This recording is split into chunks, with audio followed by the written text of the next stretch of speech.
You're the real heroes. Thank you for keeping our country afloat. Wherever you are, however you may be listening, thanks for making us part of your day. It's nice to see you on this Thursday morning. I'm struggling with my voice. I may lose my voice at some point today.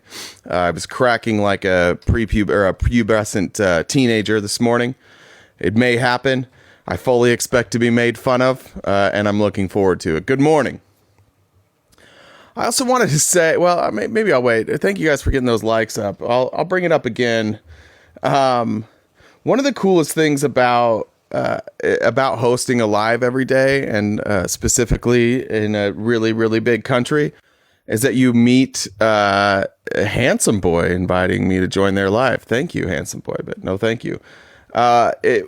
You get to like connect with people that you never would have connected with before.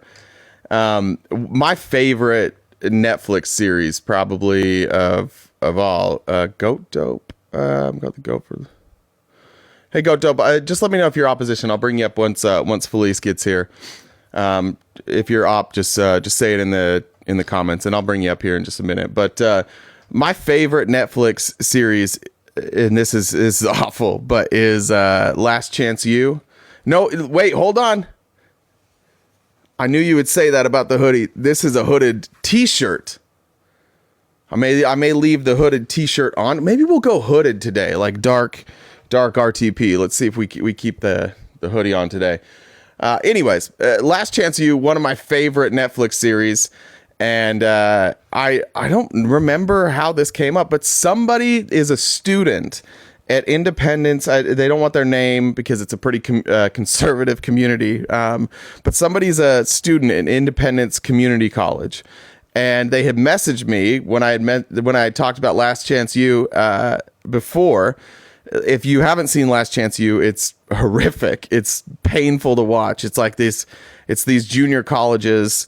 And they bring like they're called Division I bounce backs. It's like football players that either didn't make grades or got kicked off or needed to transfer from their team.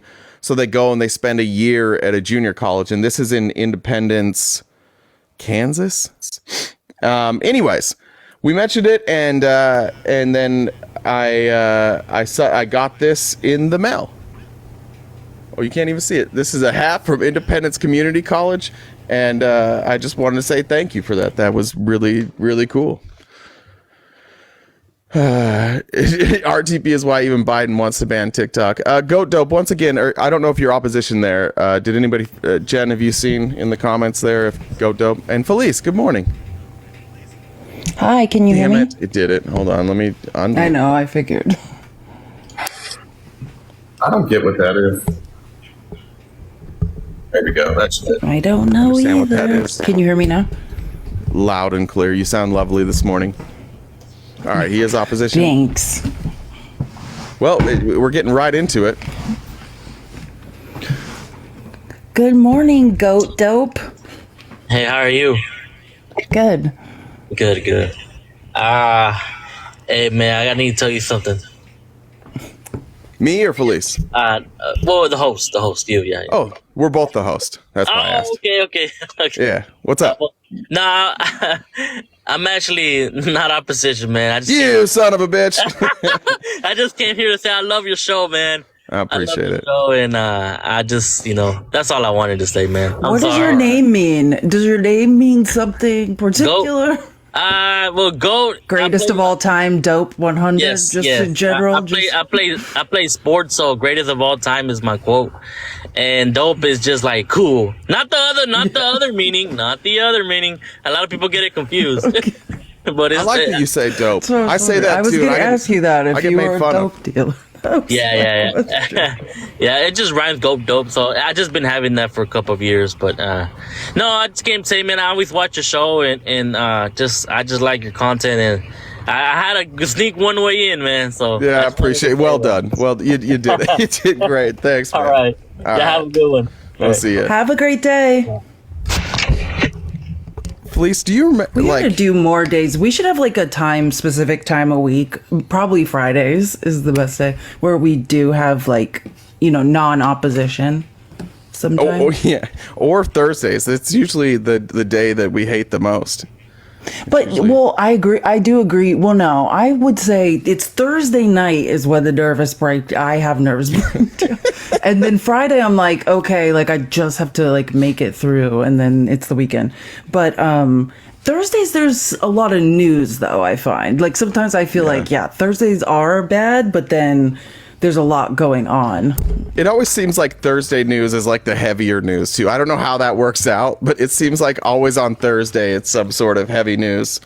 Well, it has to do with the congressional schedule too. Yeah, like a lot of hearings are on Thursday. I find Wednesdays and Thursdays are like heavy.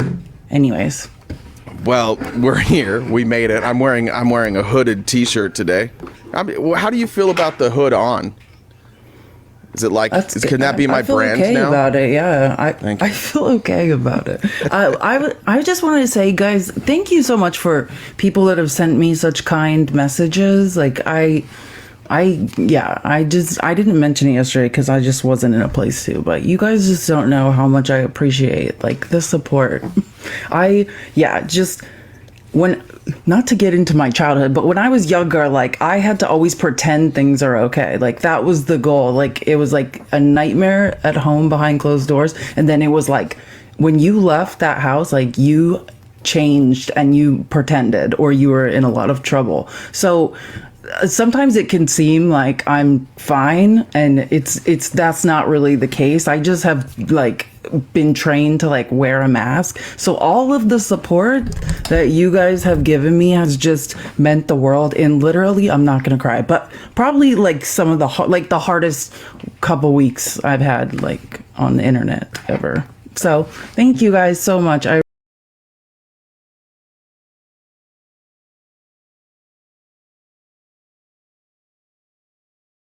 And because it was a phone call, I answered. I was like, "Hey."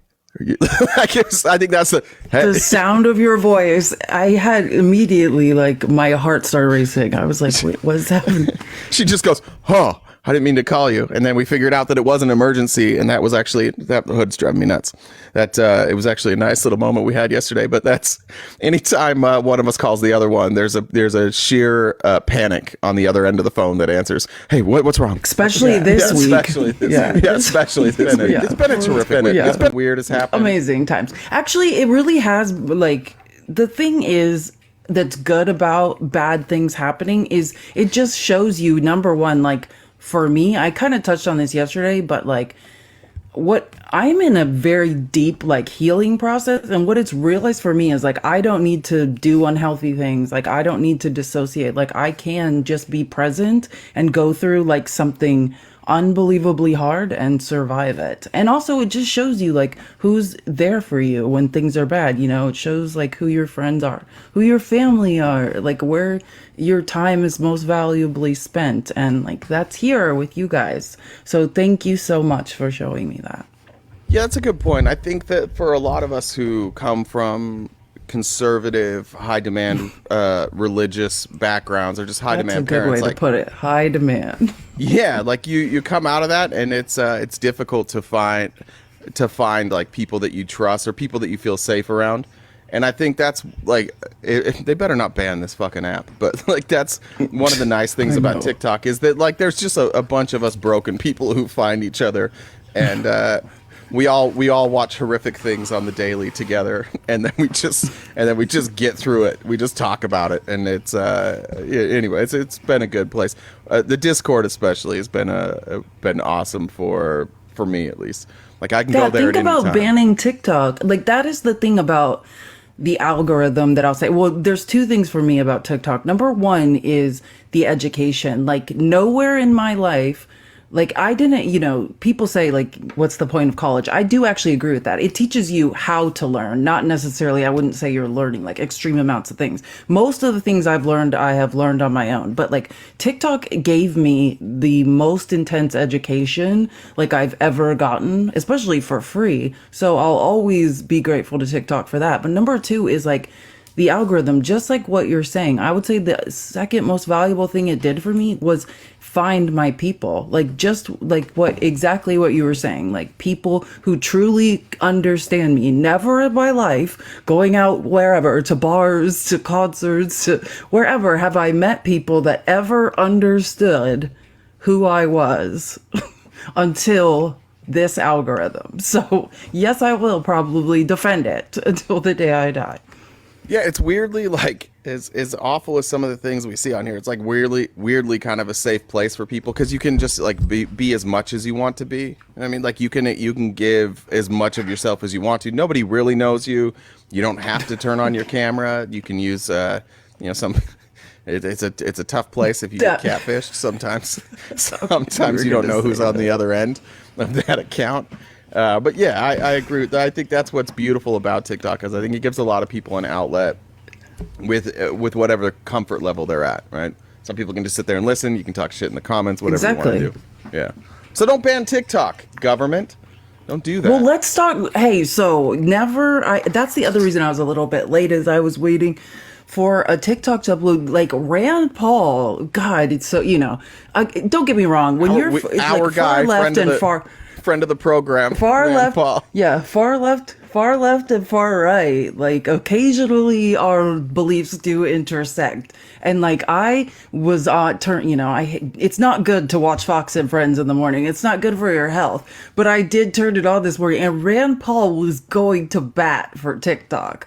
Like he basically accused Brian Kilmeade of like defamation on air, and I was like, get him, because Brian Kilmeade is on there making up lies about TikTok, and Rand Paul was like enraged about it. Here, and I found I found a clip of it. Do you want to hear it? Yeah, just because people in the comments probably are gonna say this, and I want to make sure you know. Yes, we both know that Rand Paul's biggest donor is the guy that owns like the majority share of TikTok. Like I think he's given Rand Paul $23 million at this point for presidential campaigns, for Senate to his PACs.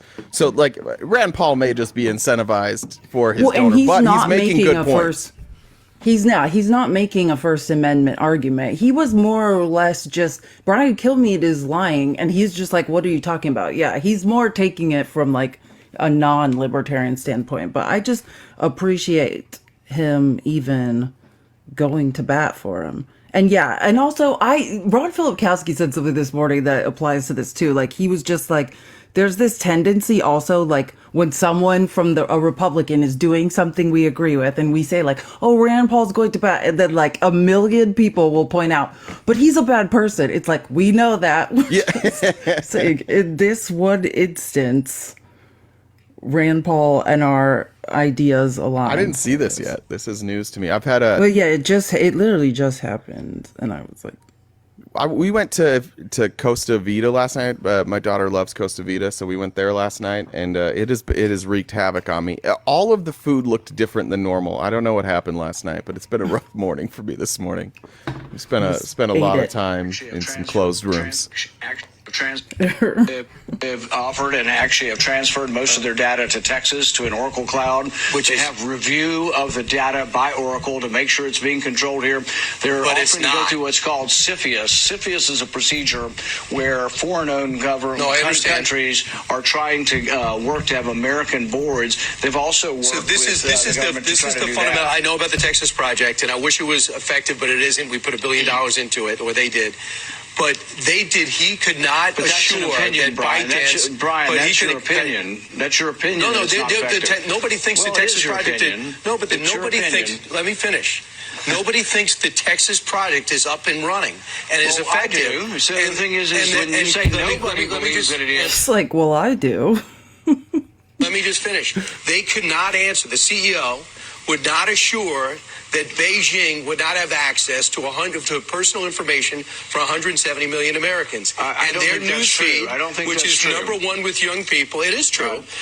No, it's not true. Young people, even if it were true, Brian, it's an allegation. You are making allegations against a company owned by Americans, and you have to prove it in court. Who owns that company? Here we go. What? Listen to him repeat the same lie twice now. ByteDance is owned by China. 60. No, it's not. See, that's a lie. You're defaming the country. You're defaming the company. 60% of it is owned by international investors. 20% is owned by the software developers who are Chinese, and 20% is owned by the employees. 7,000 of whom are Americans. So it's Who a complicated controls the ownership, algorithm? but it's not owned by It's not the about government. profits. Who owns the algorithm? TikTok owns their own algorithm, and it's actually and not who in owns China. TikTok? ByteDance. And Right. who owns Who owns ByteDance? The Chinese ByteDance? government. He just No, they starts. don't. Do you we hear just that? did He that. just starts the exact same lie over again.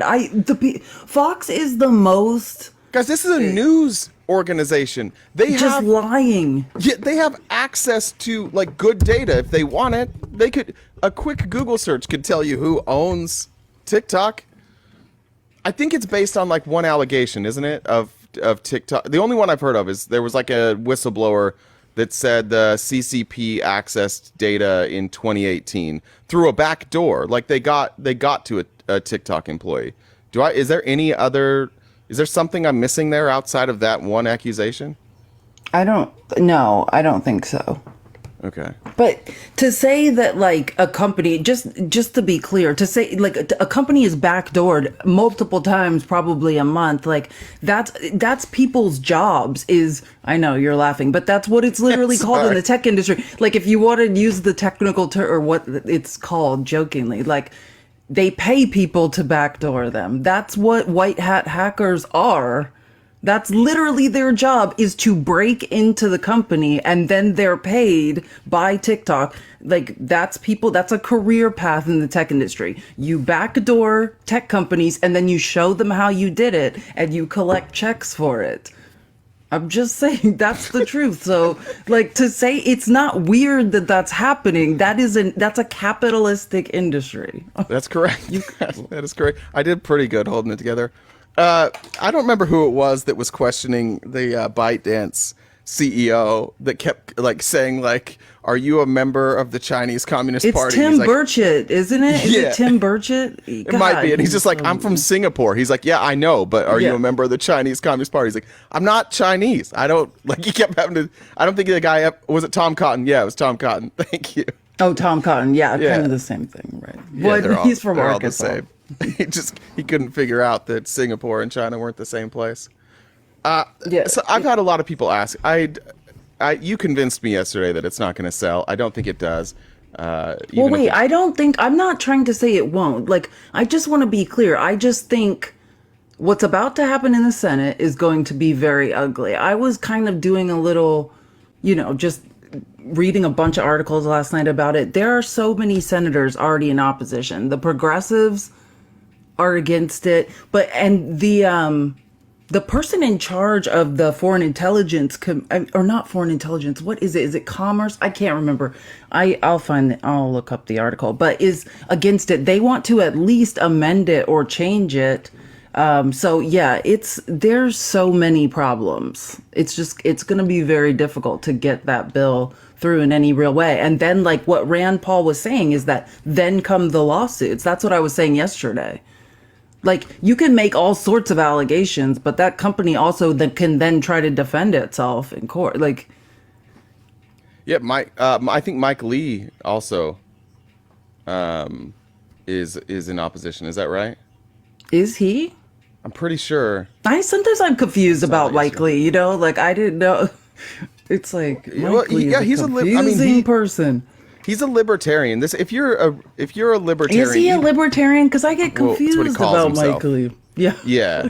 I mean, libertarianism is a leftist ideology. Like it's been co-opted by the far right, but he believes in small government. He doesn't like government intervention in anything. So like, even though they're getting money from, is it Jeffrey Yass? Is it Jeffrey? Jeff Yass. Yass? I'm going to keep doing Yass because it sounds cool. Yass. Yass. Or Yass. Whichever way. Like they're getting money from Jeff Yass, but it also kind of fits their ideology. So it's a convenient donation for them. They don't have to go out there and look like they're going against what they normally go against. What's our plan if TikTok's canceled? YouTube? Cry for a while? I don't know. Well, yeah, that, but YouTube. I just mean for people. who are listening. Rumble. From YouTube. Well, Yeah. YouTube, we should make well, either way, we probably should get a Patreon. But Yeah, so Yeah. we have a I pay for a service called Restream that will allow us to do YouTube, Rumble, Twitch. If you get enough followers, Twitch or YouTube kind of makes you choose one we or should the other. become Twitch streamer. Yeah, OF. Yeah, sure. We can do it. Oh yeah, that's our new future. We'll just Yeah. go straight to that. Oh, we'll just be Suck. backdooring companies on We're gonna OF. do topless politics. That's good. I like that. That would probably work. That would It actually probably work would. on You remember TikTok there was a or thing? There OF. used to be a show. I think it was Canadian. It was called Naked News, and I don't know anything about That's that. what it. Okay, well, it was a lot. It was not. I feel like it might have been. It was a while ago, but it was called Naked News. I'm pretty sure it was Canadian, and yeah, that's what it was. It was like topless news or something. All right. Yeah, I would imagine YouTube though to answer that question. That would be our plan. Yeah, anchors strip fully naked and present the news. 1999. I would see. I'm not. 99. So they were doing naked news in like But it was like 480. blurred. It's not what you think. It was kind of like a joke. And there was also a show called Pants Off, Dance Off. That's more. Your I remember style. that. Yeah, I remember that one. And it was horrific.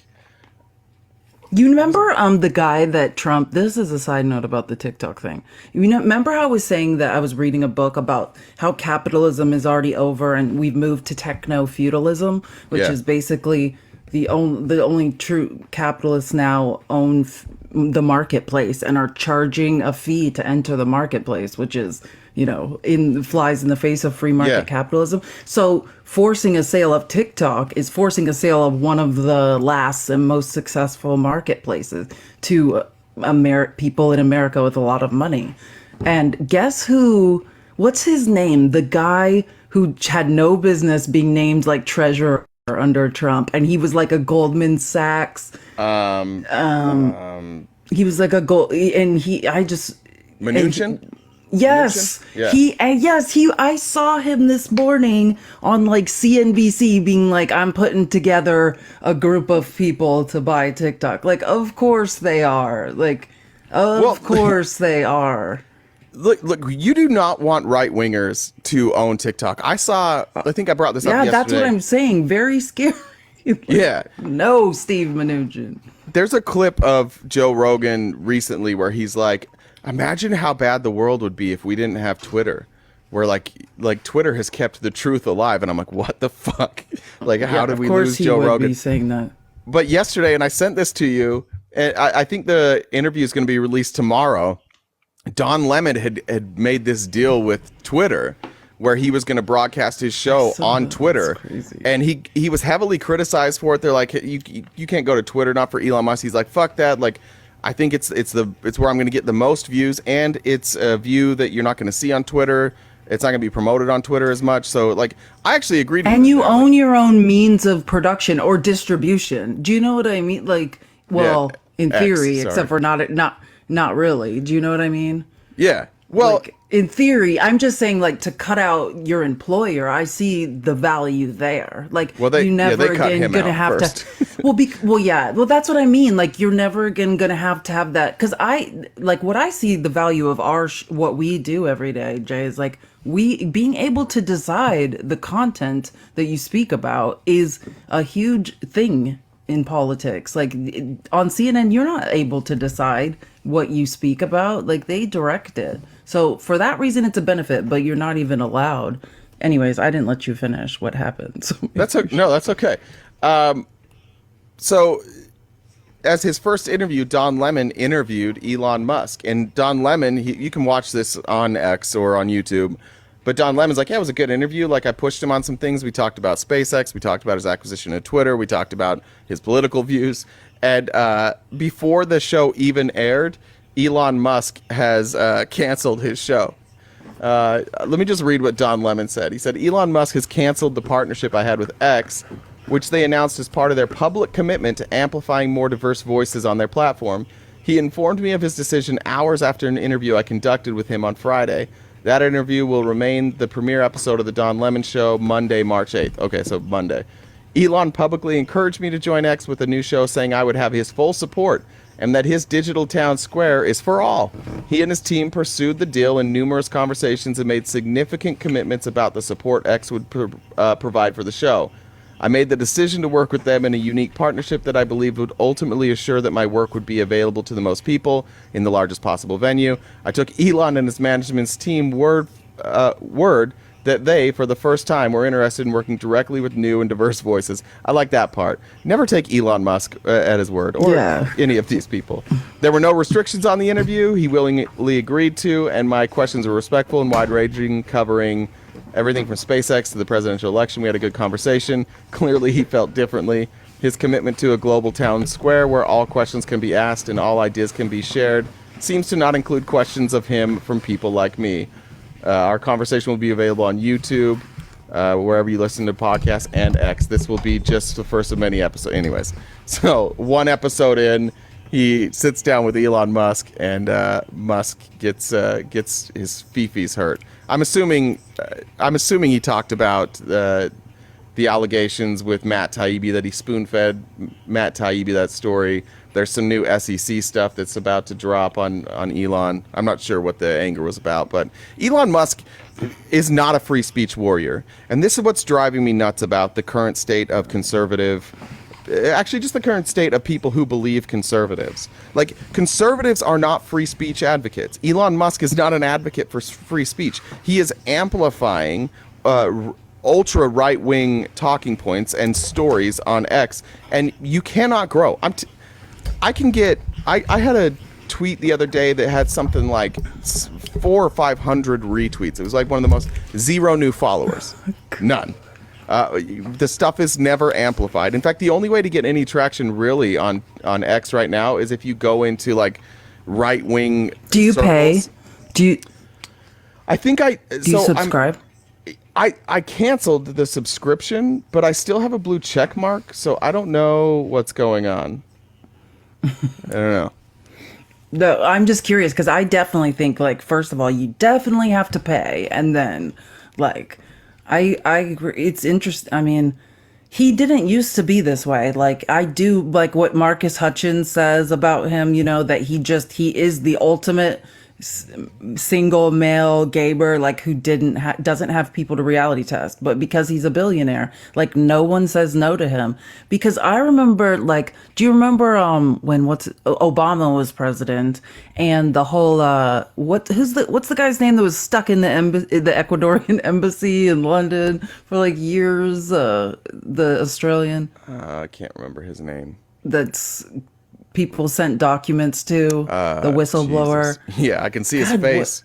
I can't remember anyone's names today. Braids. Like, I feel like I'm just playing like a weird, like, 20 questions. Julian Assange. Julian Assange. Yeah, Jesus, Julian Assange. That's bad. We should know that name. That was a bad moment for us. I could see his face, but I couldn't remember. Yeah, so when Julian Assange and all that, like, that's, like, during part of that time, I was in the tech industry, and, like, I just remember, like, Elon Musk was such a thing. Like, I told you, the free exchange of information is one of the biggest, like, ideas that it is preserved in the tech industry. But the richer and the richer these people get, and the more that the tech industry isn't regulated, the more that changes. Like, Elon Musk did not used to be this way. He believed, no matter what the information was, that it should be able to be posted online and it should be available to anyone. And now that's not the case. Yeah, that was one of the criticisms of Jack Dorsey, is that Jack Dorsey originally with Twitter wanted it to be free speech, open algorithm where you would own all of your own stuff, and they went away from that because they had to make money. So when Elon came in, I think a lot of people expected it to be more of a free-for-all, but it's not. Like, you have to pay more. There's more ads on X than ever before, and they're insane ads, by the way. If you're not on X, don't go. If you are, talk to me on X. Yeah, they're not Fortune 500s. Like, gone are the Fortune 500 advertising campaigns that Twitter used to command. Like, these are like the penis pump, like, ads that you get at like 4 a.m. You know what I mean?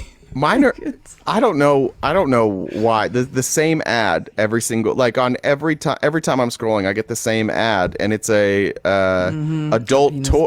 What's an adult toy but an adult toy that's not applicable to me? It would be for somebody who has different parts than I have. Gift people things.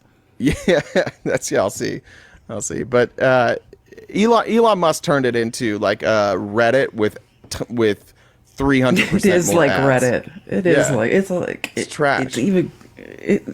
That's very true. And that's like, just to give you an idea, like there's grades of advertising. So when I say like gone are the Fortune 500 advertisers, like when the most painful thing for a tech CEO, especially the ones that write their own code and invented their own website, you know what I mean?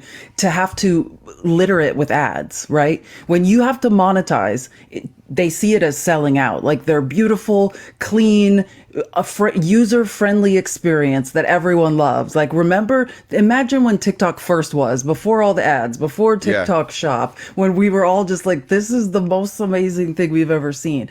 Like it's their babies, you know, these people, especially that write code. Like the owner of the company I worked for, I mean, it was his baby. And I would get emails from him at like 3 a.m, and I'd be like, it's $10 million, and he'd be like, we're not putting vitamin ads on my site, like, you know, like because he just sees it as like degrading, and every time he has to sell a piece of his like beautiful site that users love to be on, it was like slowly killing him. But that is the process. And what Elon Musk, because he wouldn't create, the number one thing you have to do for Fortune 500 ad money is you have to create a safe space where they want their ads to show up. There can't be schmozzies. There can't be, there can't be any of that. So Elon's got the penis pump ads. Like that's the space, that's the space he's created. Those are the people that want to advertise in that space. It's like the same advertisers that advertised in like men's health magazines. It's the same ones. It's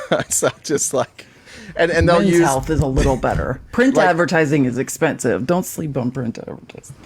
I saw one the other day that just had like, I don't remember the exact wording, but it was just a picture of like a mini cucumber and a regular cucumber, and it's like, wow, yeah, and it was like, would you like your mini cucumber to be a full size cucumber? It was like, it's so over the top. It's like, it's kind of funny, honestly, but most of the products I bought there, they don't do what they advertise. Most of the products you bought from them. Some of them there was like I felt a slight difference, but different days you have better blood flow than others. Yeah, it's hard to tell. To know. Anywho, can we talk about your? Speaking of, that's a good thing. Speaking of this, Laura, I have something to tell you about your girlfriend. Hell yeah, Laura. Hell yeah, we've been talking a lot about Bober today. Yeah, Lauren Bobo is out of her mind. Like, how yesterday, having nothing to do with her, like, well, I mean, I thought that was obvious. Apparently it is not. But you know how Ken Buck, he had already retired from the House. Like, Ken Buck is in the 4th District of Colorado. Lauren currently represents the 3rd, but she's moving to the 4th. So months ago, when Ken Buck announced, I can't stay on this place, I'm not running again, that's when she announced she was moving. And yesterday, or the day before yesterday, technically, he was the day when he's like, I can't sit here until the end of my term. I'm not coming back. Like, that was what he said. He's like, I'm not going to sit here and have Mike Johnson try to convince me to participate in unconstitutional impeachments, right? Like he said in no uncertain terms, like, this place sucks. Every day it gets worse. I don't want to be here. So after all of the things that he said, let me just play for you what Lauren Boebert thinks is happening. Okay, guys, and don't mock this. Listen to her. She has good points. She has really. Yes, listen. She's an articulate, well thought out person. Okay, listen to her. Yeah, she thought about it, and this is what she came up with. This is why Ken Buck's leaving.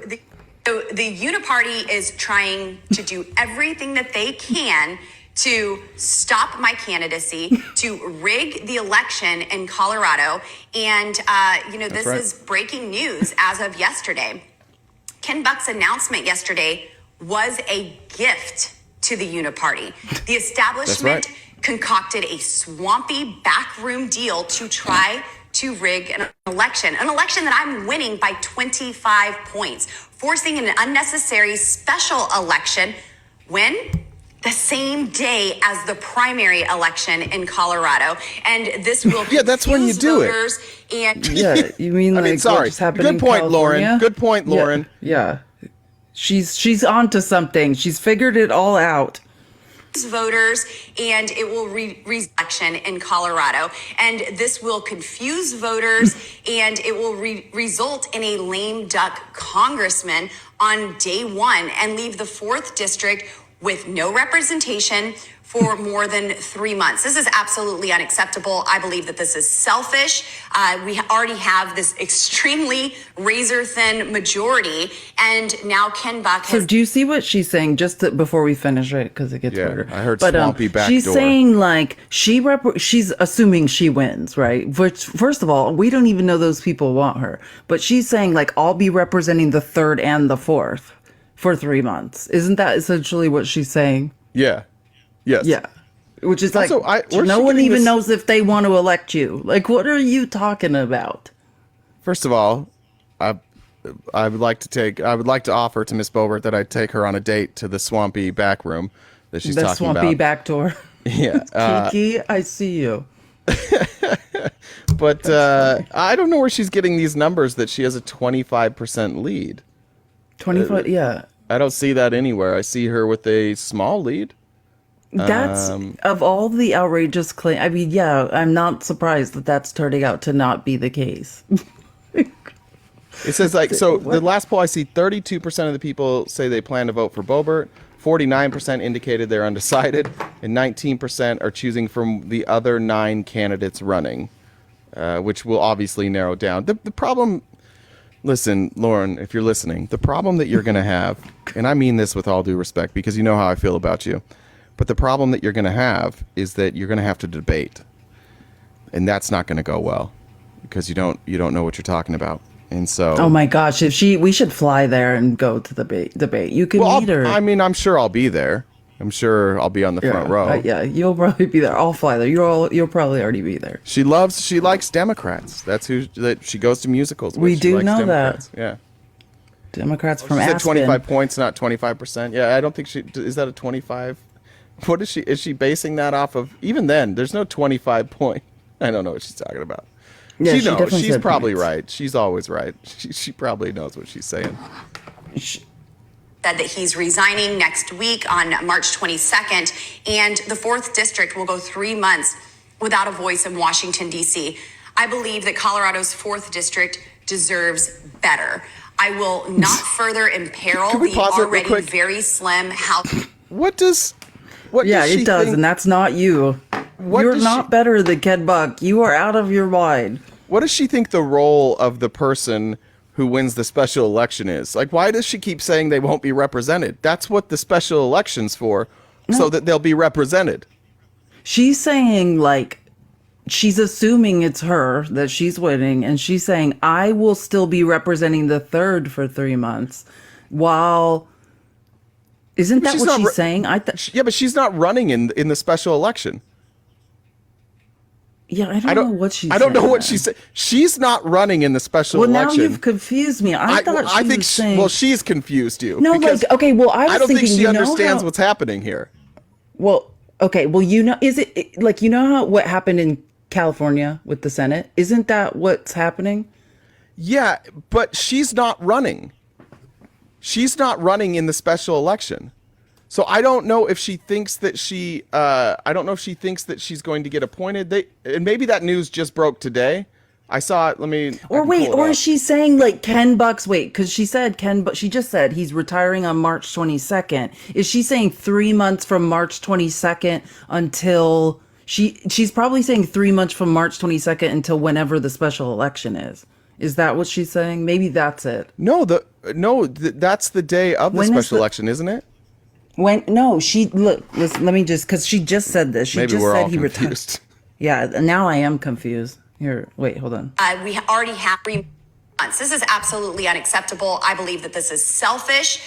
We already have this extremely razor-thin majority, and now Ken Buck has said that he's resigning next week on March 22nd. So I think she's saying 3 months from March 22nd is when the special election is. The special election's on June 25th. Okay, gotcha. All right. Okay, so that makes more sense then, because now, like, I'm glad we figured that out, because I probably would have, like, talked about it and been like, what? And sounded like an idiot. So, working through things. The good news is when you're in a conversation with Lauren Boebert, you're never the idiot. You might be one of them, but you're never alone in being an idiot. And look, Lauren, I just call me. I'll talk you through this. We'll be fine. Lauren can represent both. She's doing such a good job for the 3rd district. Yep. Why? She's done. Sorry. Yeah. She cost them. She's just going to cost them. She turned it from red to blue. She's probably the best tool for the Democrats in Colorado. She allows them to fundraise. She gave them a new district. She's doing great. She's doing great stuff for all of you who make fun of me. Like, my girl is helping the Democrats right and left. She is one of our best tools. Did you say tools? And then I was I need to find the article. It's somewhere in the articles. I don't think there's that many, but I was also reading that they're basically they are trying right now. There's 2 separate petitions, and this is important and interesting. And this is not just more crap about Lauren Boebert. They have 2 separate petitions circulating to try to force, like, discharge petitions. They're going to try to force Ukraine funding to the floor. My mute button wasn't working. There we go. And I don't know if it's the whole border bill or no. I think it's just it's just the Ukraine funding. But yeah, so there's 2 separate petitions. There's a Democratic petition and then there's Republican. So competing petitions. But yeah, since there's such thin majorities now, like, if they can get around him, this is.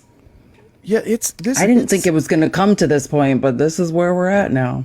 That's what's crazy is that I haven't heard a very good excuse for why. It's number 11 on the outline. It's a let me just say the name. It's lawmakers begin efforts to move around Johnson, force vote on Ukraine aid.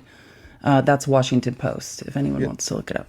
Let's go to that article while I read a couple comments. This is from Tony Felice. I'll be your anger translator. Thank you, Tony, for the donation and for that. Thanks, Tony. You're the best.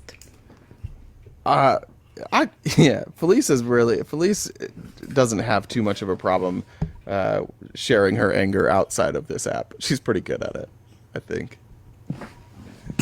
She's not necessarily shy about it all the time. I'm a good communicator. You are a good communicator. All right, let's go to that article. Let me pull it up. Yeah, okay. So Democrats and a separate bipartisan group of lawmakers on Tuesday began gathering signatures for competing discharge petitions. Again, a discharge petition is a way to get a bill to the floor when the Speaker of the House is refusing to bring the bill to the floor. Mike Johnson, like, to have a bill that passed the Senate was 70 votes, like, has overwhelming support, and then Mike Johnson himself is blocking the bill. Yeah, so the discharge petition is the effort to get around that and force a bill to the floor.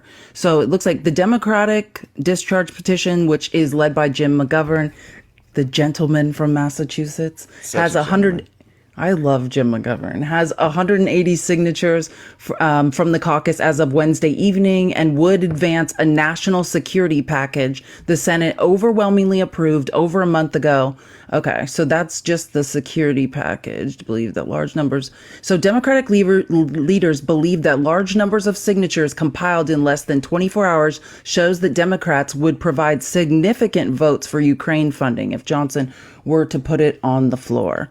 I want to look into the competing efforts have sprung from a clash within the Republican majority, which I've read in blogs and stuff, like, it's rumored, like, this is why Ken Buck is leaving. Like, basically, like, what Ken Buck has, like, the last straw is that, like, they can't even bring a bill to the floor. Meanwhile, they won't stop trying to impeach Biden. They're going forward, and this is another tidbit. They're going forward with the public hearing next week of the impeachment hearing, even though Hunter Biden yesterday declined their invitation. He's just like, I'm not coming. I would just to the Republicans, I guess. But I'm Bobolinsky's going to be there. That'll be a nightmare. I don't get it. Like, are you guys happy with what's going on? Because to me, it feels like if I was a Republican, it would be really difficult right now because you don't actually have an idea of what Republicans are going to do. It's so crazy. This idea that the Republicans are holding up funding to Ukraine. The only people that I've heard talk about this that are like, we shouldn't fund Ukraine are the people that are like, oh, well, we're in debt. We can't spend more money. Or people that are like, you guys, Ukraine's not the good guys that you think that they are. There's bad people in Ukraine too. Those, as a Republican, is that good enough for you? Is that a good enough reason for you to allow Russia to just keep attacking Ukraine? Like Russia wants to turn this, in my opinion, into a ground war. They want the United States to be out, and they want to be able to use their advantage, which is they have, 100 million people in Russia? Is that how many live in Russia? I think it's like 100 million, right? Is it 100? Yeah, it's quite a bit. I mean, I'm going to be honest. I got this number from Khabib. One time he was talk trash and Connor. And what is like, the population of Russia?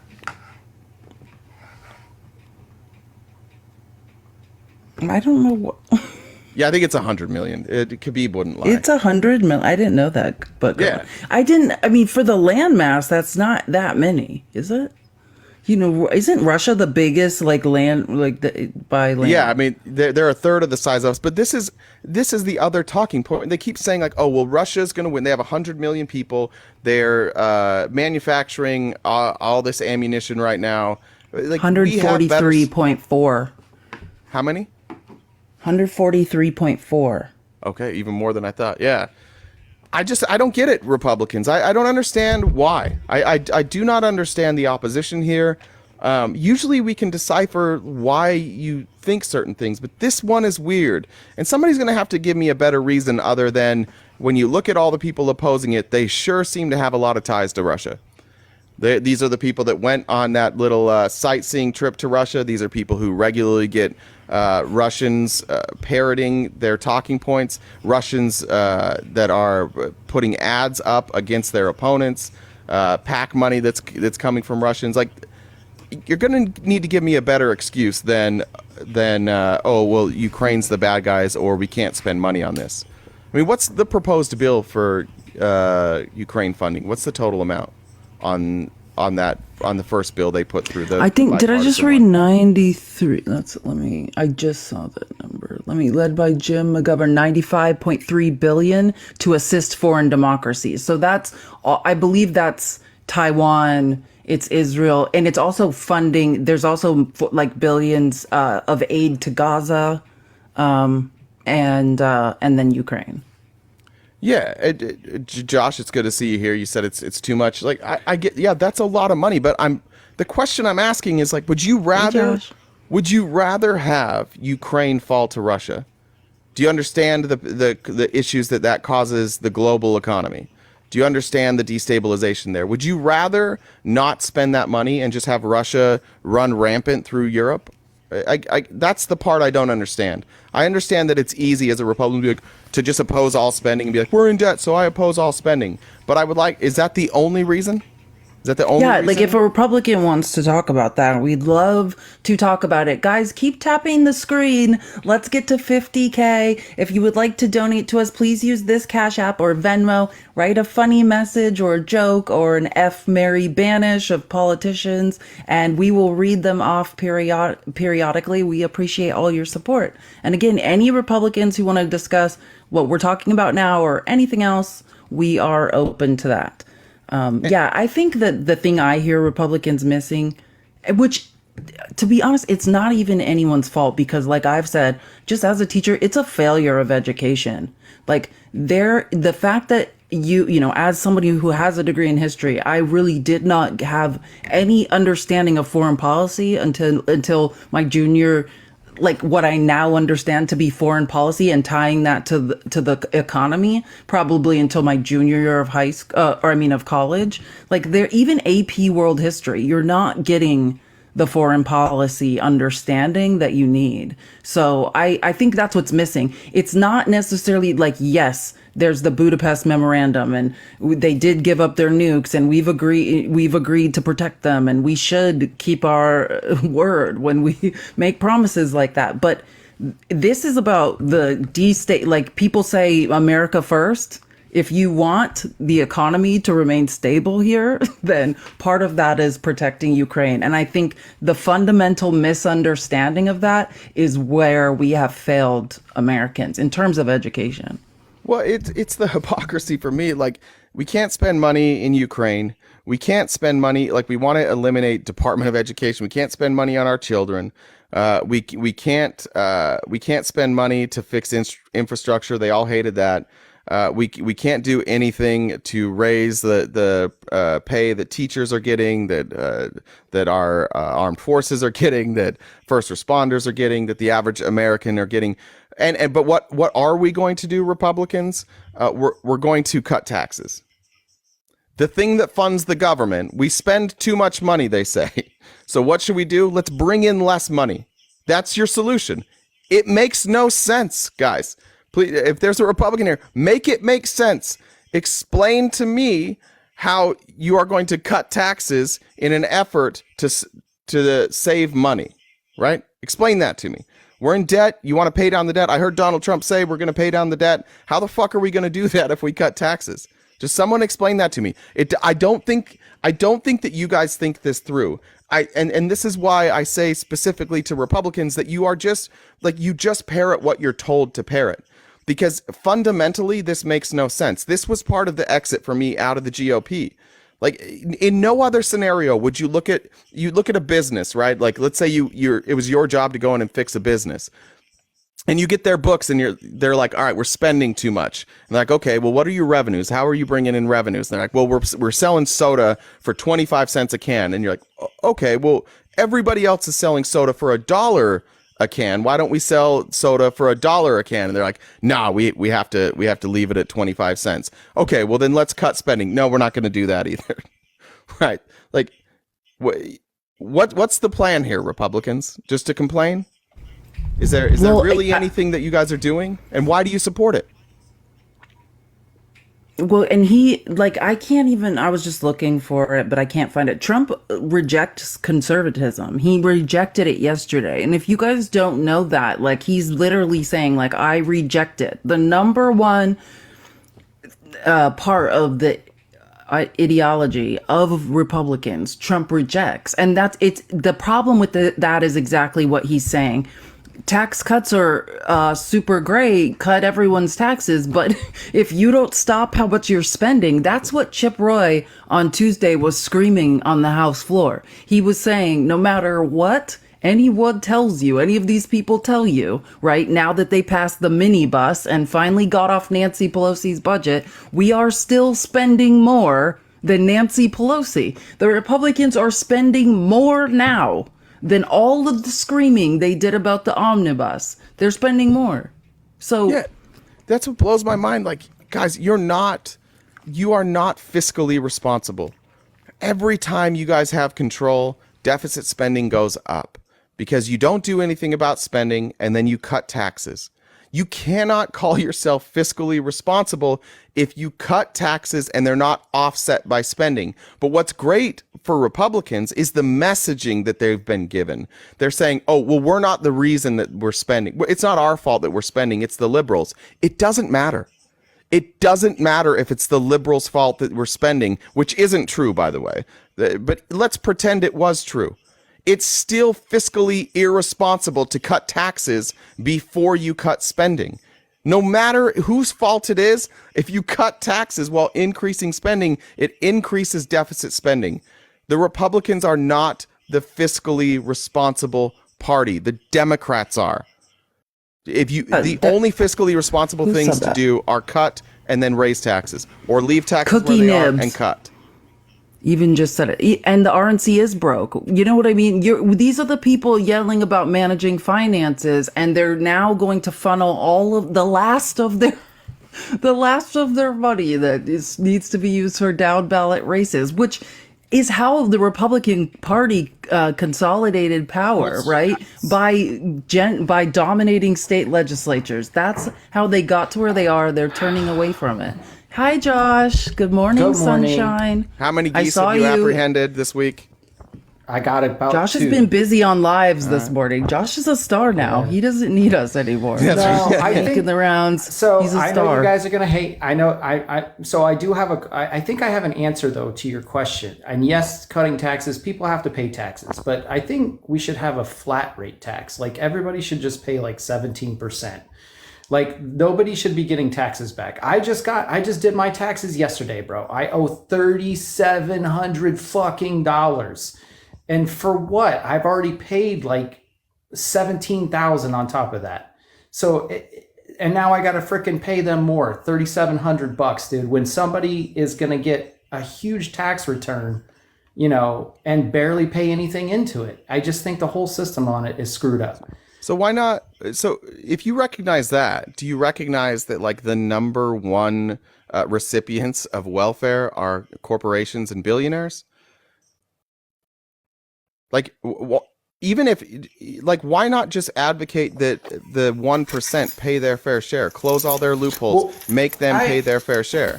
Trump, and I don't you're a Trump guy, and Trump's saying, hold on real quick, real quick, Josh, hold on real quick. You're a Trump guy, and Trump is saying, I'm going to cut taxes for the rich. That's what he's running on. Mm-hmm. Yeah. Do you think that's fair that you have to pay above and beyond? And billionaires, Trump 1 year paid $750. You think that's fair? So, well, I think what happens is the billionaires, they do pay a lot of money. It's just not a lot of percentage.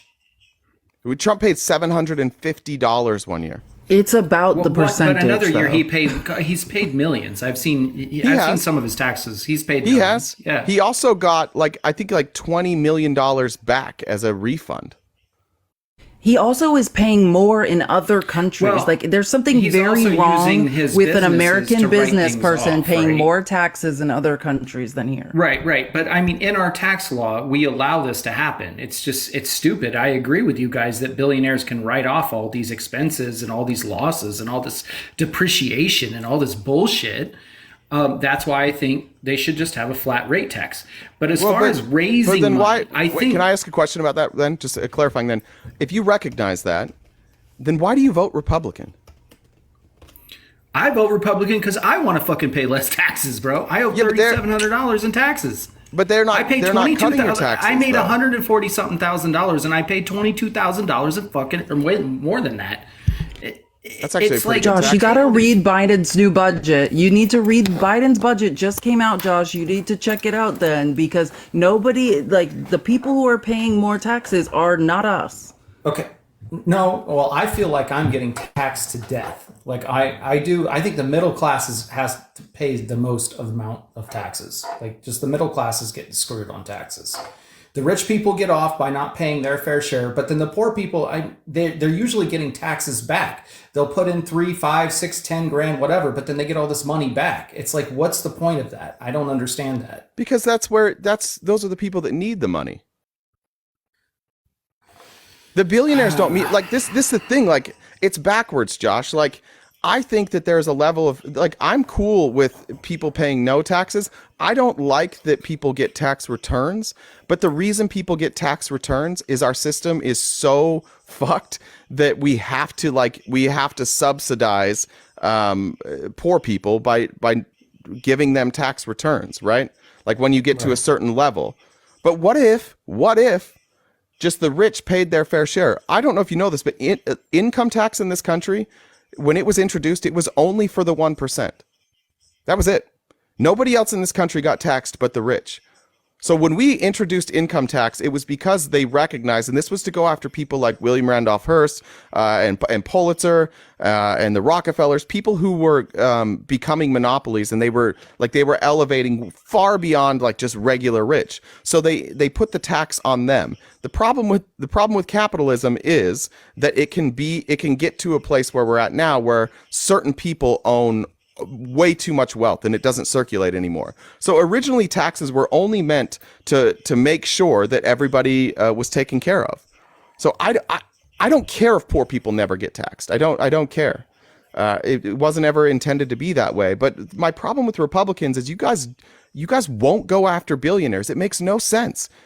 It makes no sense that the billionaires. Right. Could you tell me why a billionaire I think just because should it's not exist? Just the billionaires, but like you guys want to come after corporations mostly. It's not just the billionaires; it's the corporations. And when you go after corporations, they're only going to pass the buck. That's all they ever do. It's not. They're going to pass. They're going to turn around and charge us more for everything else if you keep increasing all of their taxes. We have laws, Josh. You realize we have laws against that, right? Yeah, but that's what they do. No, they don't. That's what you've been told that they do. I bet I was a Republican. This was one of the first things I found out leaving the Republican Party. Is like, oh, that's not true. It's absolutely not true. What you have to do is you have to incentivize good behavior. Right now, billionaires are incentivized to hide everything, right? And figure out loopholes and not pay any taxes. And keep it offshores too. And I'm not even going to say like the billionaires themselves are any better than you or I. Like maybe we would have made those same decisions. The problem I have is a system where people can get to a point where they get to make those decisions, right? Like look at, I live 3 miles from an Amazon warehouse. They got sued because they weren't providing air conditioning. There are everybody I know that works at that Amazon warehouse has a second job as well. So they're working 60 hours a week just to make ends meet. Meanwhile, right. Jeff Bezos, who doesn't even work there anymore, gets paid a fortune. The CEO who didn't start Amazon, like all of these people at the top, hundreds of millions of dollars. Meanwhile, right. The people actually putting in the work have to work second jobs. That's not a good system. No, it's definitely not. And there's a lot of things that. Oh, I agree, man. And there's a lot of things that we can agree on, especially when it comes to taxes. But as far as raising revenue too. What I don't like is I know Trump wants it, like our natural gas, man, our natural gas, we can sell it across the world. And it really could help pay down our debt. Like it really could. Russia's Nord Stream 2 pipeline is busted, we should be selling every bit of natural gas that we have. Are you advocating we nationalize it? Is that what you're saying, that we nationalize?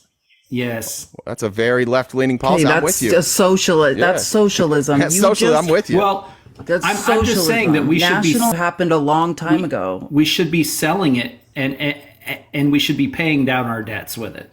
Can I ask you a question, Josh? When you look at America, you look at oil and gas, natural gas and oil.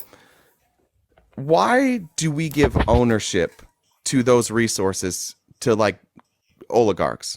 Why are those resources not collectively owned by you and I and Felice and everybody else? We're all citizens. This is our country, right? Why don't we own those resources? Because we have private property. Like if I owned a 1,000 acres in Texas that had tons of oil in it, I don't want to give all that profit up to to the states and to everybody. I mean, it's because we have private property. Right. So why don't we change that? Well, you can't change private property, man. That's probably sure. Well, but you could say that nobody except for the federal government is allowed to get oil and natural gas. You could lease that land to the government while they drilled. Yeah, well, there's a lot of things we could do. I mean, there's a lot of things we can talk about doing here. And you can have private property and it doesn't like what's under the ground, like what's in the ground underneath doesn't count. Look at Idaho and water rights, you can have private property. Yeah. No, I think I just wish we would get back to a little bit of common sense and less bureaucracy too. There's just so much bureaucracy of everything. But in order to get rid of bureaucracy, we have to get the bureaucracy followed what? Corporations, right? The bureaucracy exists because of rich people. There's no bureaucracy. I think you want to be a lawyer someday. Real quick. Let me finish real quick. The bureaucracy doesn't exist because of you and I. right? The bureaucracy exists because rich people want the government to do what they want them to do. So if you want to get rid of the bureaucracy, great. Like let's end PACs, right? Let's end lobbying. I'm cool with all of that. But the reason we don't end any of that stuff is because the people that are voting on it are bought and paid for by these corporations. Right. Yeah. And I agree. Lobbying and those types of things have really screwed up, I think, a lot of our government. But do you think that's one of the biggest issues in our country? Like, where would you rank that as like issues for you personally?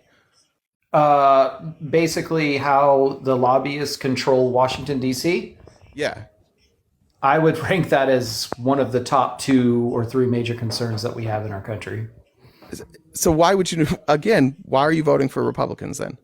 Well, Republicans are saying this. Republicans are screaming term limits. Republicans are saying but term limits wouldn't affect this, limits. right? We need. Hey, wait! I just want to say, Ted Cruz himself, being- who I know you love, Ted Cruz, Josh. He said, "Well, I'm lobbying for term limits, but it's not a law, so I don't have to abide by it." You can scream the words "term limits." Like, do you actually support them?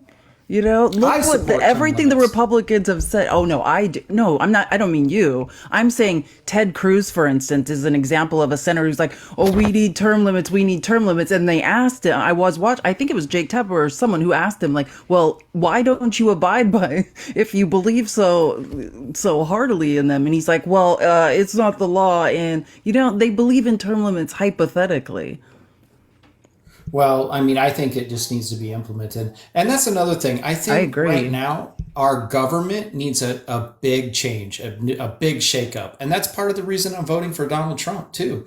Because I feel like if you're voting for Joe Biden, it's status quo and you're just getting another politician.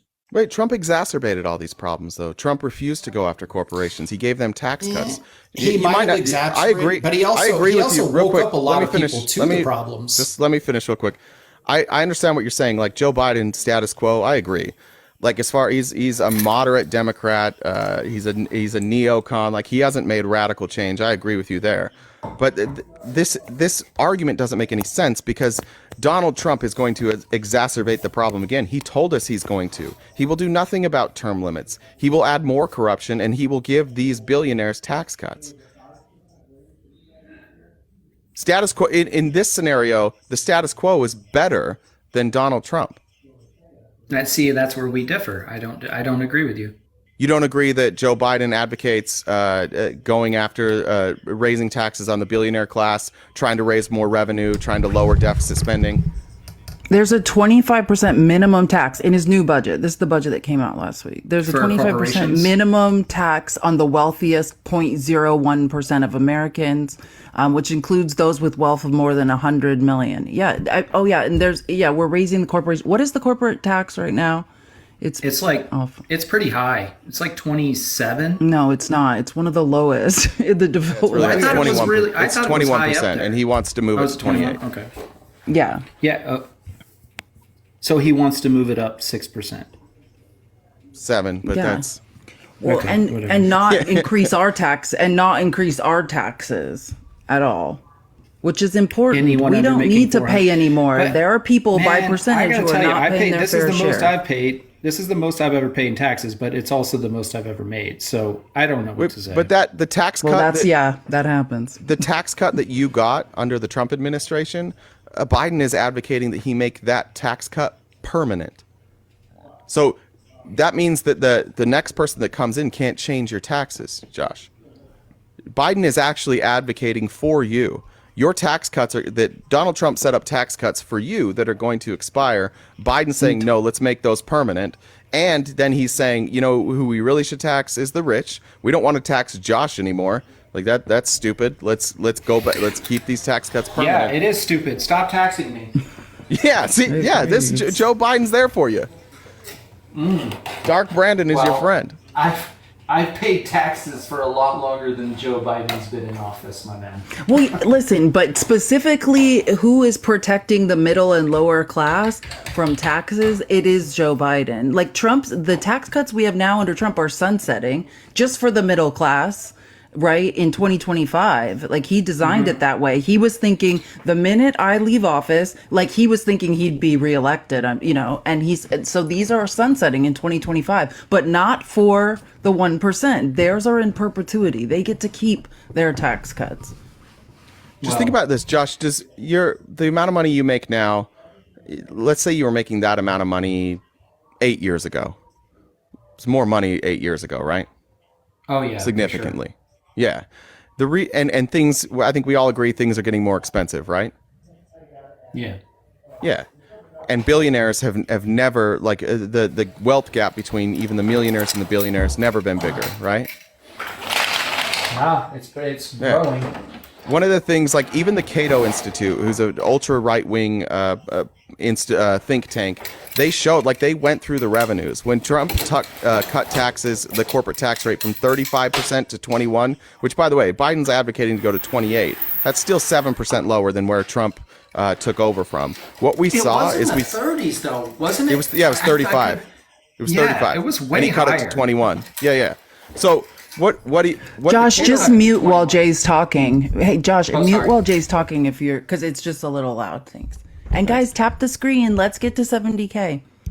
So when they cut the taxes, what we saw that, like, the amount of money we collected in tax went up. There was a little bit more investment, and wages slowly rose as well. And we saw that from 2017, I think, through 2022 or something before it leveled off. The problem is now that money has all been siphoned off and it's stuck at the 1%. And now we're seeing the tax revenues are dropping, and the Cato Institute is saying that the tax revenue is going to drop even more. And so we have to go back and get some of that tax revenue. We have to recuperate that tax revenue. That's going to take a tax increase. Again, Cato Institute is the most conservative think tank, and they are saying, hey, we've got a problem here. Our revenues are dropping and our spending is increasing. We have to increase taxes. Obviously, we can cut spending too. I agree with that. We might disagree where we should cut spending, but if Congress is stuck and Congress can't cut anywhere and we just keep spending, then we have to admit that the next thing to do is to raise taxes. If Congress can't cut spending enough to lower deficit spending, well, we've got to increase the amount of money coming in.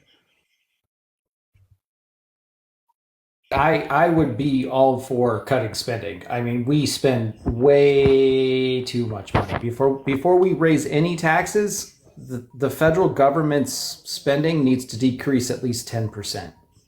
Do you think that the billionaires, the billionaire class, let's say the multi-millionaire class, let's take your average CEO at a Fortune 500 company, they average, I think it's like 300 times the amount of money that their average employee gets. Do you think that's a good system? That a CEO, do you think a CEO is 300 times more valuable than the average employee?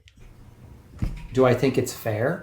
No, yeah. Do you or good? Let's not say fair. Let's say, do you think it's a good system? Because fair, we could, whatever. Nothing's ever fair. Good, but do you think it's a good that's system? What it is. It's good or bad. It's not fair. Yeah. Do you think it's good though? It's not really good or bad. It's what the market is. Yeah. Well, I would say it's bad. Because when you have a CEO that makes that much money, it drives wealth inequality. And when people have that much money, we know this, they don't really say like, oh, that's enough. I'm going to stop earning now. I'll let somebody else take their turn. No, they go and they acquire assets. They acquire property. They acquire real estate. You see BlackRock and Vanguard and corporations all over this country now gobbling up the housing market. They want to commodify everybody's house. They want you to be paying them monthly for where you live. So they're making this investment now, saying the more houses we get, the more rent we collect, and the more our net worth will grow. I do think there should be a law against corporations owning homes, individual family. I've got homes. great news. In Joe Biden's new plan, he plans on attacking exactly that. That's great. one thing that Trump did that was horrific is Trump went and he changed the rules. It used to have to wait 90 days. A corporation had to wait 90 days for a house to be on the market before they could make an offer on that house. Trump eliminated that 90-day waiting rule. So now corporations were directly competing with you and I to buy houses. And because they have so much more money and because they can hold on to that long term, they were able to outbid us. You remember during the Trump years, I can tell you my house I bought in 2016 and I paid $350,000 for my house. It's come down a little bit now, but at one point it was worth just around $1 million during the Trump years in 4 years. That's not a good thing. That's a terrible thing, right? Because I would not have been able to buy my house that I live in 4 years later. Yep, and I'm kind of in the same boat. Like I bought my house about 7 years ago, and I got a good rate. And if I left it now, I probably couldn't afford another house like that. You know. And you can tie those policies directly back to Republicans, specifically Donald Trump. They do the bidding for these corporations, and the corporations do not care about you, right? I get it, man, but you know where I'm from. You know where I work. I don't remember where you're from. What state are you in? Michigan. Unless you don't want to say. Michigan. You don't have to say. Michigan. Okay. Sorry. Michigan. You told me so. I have a bad memory. Yeah, I don't mind telling you guys. I really don't. And in fact, I listen to you, RTP. You got some really good ideas, but again, the border is my number one concern. Well, but wait, but then again, see, the Democrats are trying to do something about the border. Republicans are saying we'll do nothing. They still want to let too many people in for me. You can call me a xenophobic, call me whatever you want. No, I work for Border let's Patrol. not do that. Right? Let's not do that. The people here are like, man, I've joined Border Patrol to catch Mexicans and send them back, but that's a racist thing to say. But here's the thing. Republicans don't shake your head. I see you shaking your head. Me? Oh. No. Republicans wrote that bill. You know why I'm shaking my head, Josh? I also have good ideas. Why do you say RTP? You have good ideas. Oh, you great. You guys listen. I like you, Josh. Both. I really do. I do. I listen to you. I listen to you, and a lot of stuff you make good sense, man. I'm still gonna vote for Trump. But he doesn't want to do anything about the border, and his solution for the border is using executive authority that the courts have already ruled he won't have.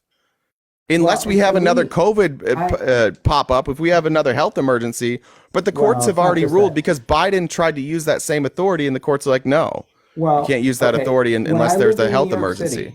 I lived in New York City for 5 years, okay, and I've seen how many people there that were like in a sanctuary city that were here illegally. There's like 30 million people in our country here that are probably here illegally. Yeah, but Trump's not doing. The Republicans don't want to do anything about that. They're not doing anything. See, this is my problem with this Trump version of the Republican Party is they have all the complaints. They can point to all the things that they hate, but there is nothing they advocate for that will fix any of it. I agree with some of the complaints that Republicans have. Not all, but some. I agree that we have a problem at the border. I agree that there's a problem that there are, between 20 and 30 million people here that are unaccounted for and that they legally can't work. And so that causes all sorts of problems. That's going to increase poverty. That can potentially increase crime. Like there's all sorts of things that are wrong with that. The thing is I'm just asking Republicans, what is your solution? If they had better ideas than the Democrats, that would be great, but they have no ideas. Their idea is, well, we'll just wait and then Trump will figure it out. And Trump's like, well, I have it figured out, guys. I'm just going to use executive authority. But we already know the Supreme Court ruled against that. So he doesn't have that executive authority. And so I'm looking at it saying, okay, one party is trying and some Republicans are on board with it, especially in the Senate. And one guy, Donald Trump, is holding up any efforts we can do at the border because he wants to keep campaigning on it. I hate Gretchen Whitmer for whoever asked me in the comments section. She was the most tyrannical person during. No, you don't. I think you secretly love her. Oh my God, she was so bad, bro. Do you know that you could kayak, but you couldn't take your own boat out? Like if you had a boat, a gas-powered boat, you couldn't take it out on the lake, but you could take a kayak. What the fuck difference does that make? I'm guessing one's man-powered and there's a difference there. And why would that have any difference with COVID? Oh, you're talking about during COVID? You didn't say that. You didn't say during COVID. I did. I have said no she idea. was the most tyrannical person during the lockdowns of COVID. She was awful. Okay, but let's go back to the border. I know that you like the rhetoric of the Republican Party. Why do you trust that they're going to get something done about what do you think they're going to do? If Trump wins, what do you think he's going to do? I think he's going to do exactly what he said he's going to do. He's going to lead the largest mass deportation operation in American history. And how's he going to do that? It's unconstitutional. By getting the fucking lazy shits that I work with around here back to work. Do you guys have the authority to go around and round up people who are here illegally? Yeah. Yes. So can you go into any homes? Within 100 miles of the border, yes. Okay. Do you think that these 20 or 30 million all live within 100 miles of the border? No. Okay. Probably most of them don't, right? Probably. So how's he going to accomplish this? They're going to reenact stop and frisk and checking IDs. You guys are going to be really upset when he does win because he's going to implement shit that's going to be. So you like the idea of stop and frisk, and how would you determine who to stop and frisk? By identifying people who fit characteristics. What characteristics? It's a slippery slope, RTP. I don't know if we can go down that road. I mean, we can go there. What characteristics? Just say it, melanin. No, it's not just melanin. What other characteristics? People that Do you there's collect white change? people Are you like a coin star? No, I'm sorry. It's my lanyard. I have a bunch of keys and other things here. Sorry. You a coin star? That's pretty all funny. I'm saying is just prepare yourselves because how's he gonna do it?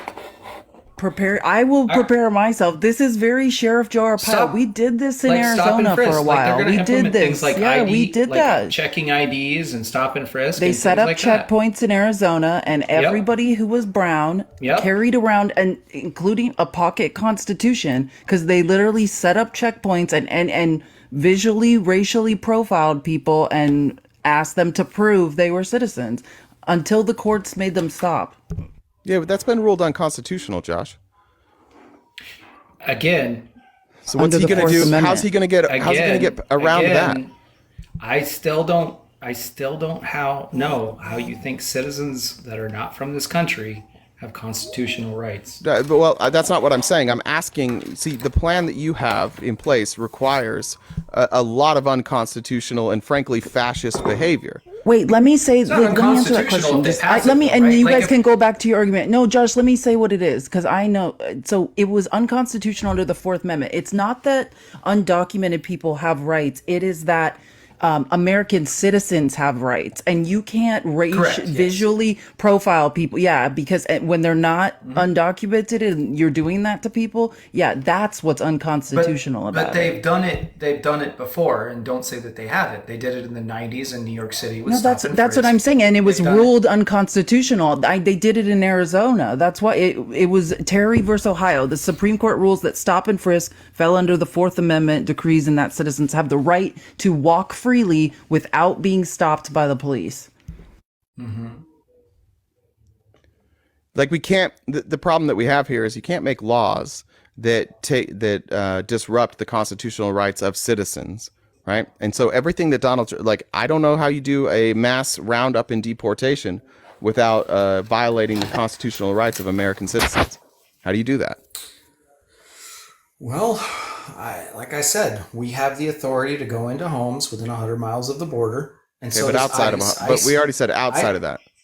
Wait, but Josh, they'd be crazy to be there. Nobody is. They know that too. So it is scary to live in a state where within 100 miles of the border they can enter those homes at any time. That's not. Yeah, they're not there. But I guess you can go unlawfully break into a bunch of people's homes. Right. It's not about unlawfully though. It's very lawful. No, you're right. They changed the law. It is lawfully, and that is very That's very scary. Mm-hmm. All I'm trying to say is, but again, outside of there, Josh, you're either going to have one or the other. You're going to have things like stop and frisk back into place, which are going to piss liberals off, and it's going to work. It should piss. I think it should piss anybody who. So, are you guys not the Constitution Party then? You're not Yes, the party. Like, you guys don't care about the it's- Constitution, I care about the Constitution, man, but not the when Fourth you have Amendment. laws, when you have okay, so we're gonna abuse it, right? We're gonna abuse the law. Is that what you're saying? Yeah, no, you're going to violate the law, not abuse Okay, it. are we gonna violate it or are we gonna abuse it? Violate. So Terry if stop versus and frisk- Ohio wait, says, yeah, that stop and frisk If it's- violates the Fourth okay, Amendment. Well, if it's put back into place, if they say, hey, stop, we're bringing stop and frisk back, and they actually put it back into law, would that be a violation of your rights, or would it just be an abusement of it? Well, if they put it back into law, the court would have to rehear the case. And are you saying Correct. you think the court is going to overturn Terry v. Ohio? I don't know. All I'm trying to tell you is they're going to implement certain things like this that'll be put back into place so they can start deporting a lot of these people. And ICE, I do believe, has a lot more authority than the Border Patrol. Do you recognize on any level that what you're advocating for is absolutely no different than what happened in 1930s Germany when they started rounding up Jewish people? I would have to say it's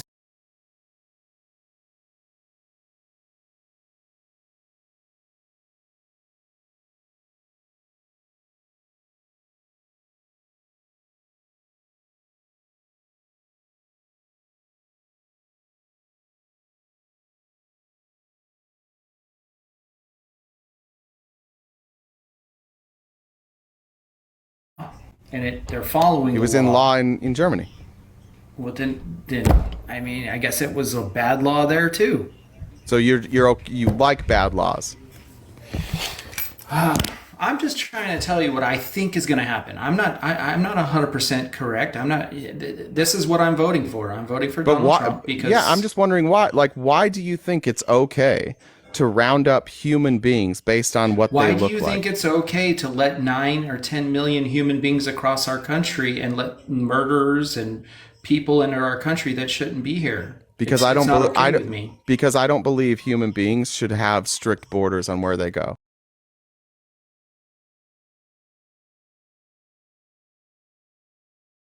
Market border. You don't. I feel We're like if free you don't have a range, border, Josh. Humans are free I get it. range. Free range country, huh? Yeah.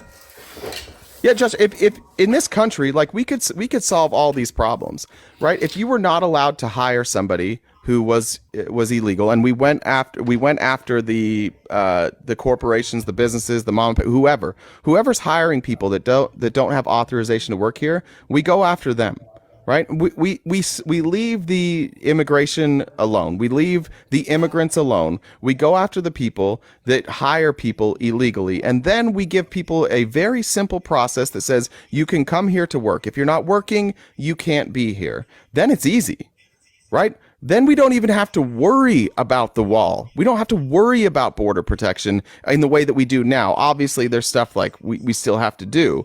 But if we made it easier for people to come with promises of cash under the table, then we would exacerbate most of our problem. We take those 20 or 30 million people who are here undocumented, and we say, look, we'll give you amnesty. If you want to work, you can work. If you don't work, you got to go. Or at the very least, you don't get any. Or at the very least, you don't. Or at the very least, you don't get any services. And See, the there reason are ethical Republicans ways. won't give them amnesty is because they're never going to do that because they would be fucking Democrat voters. Why would they do that? Why would they give Democrats 30 million voters? So let me just make sure I have this right.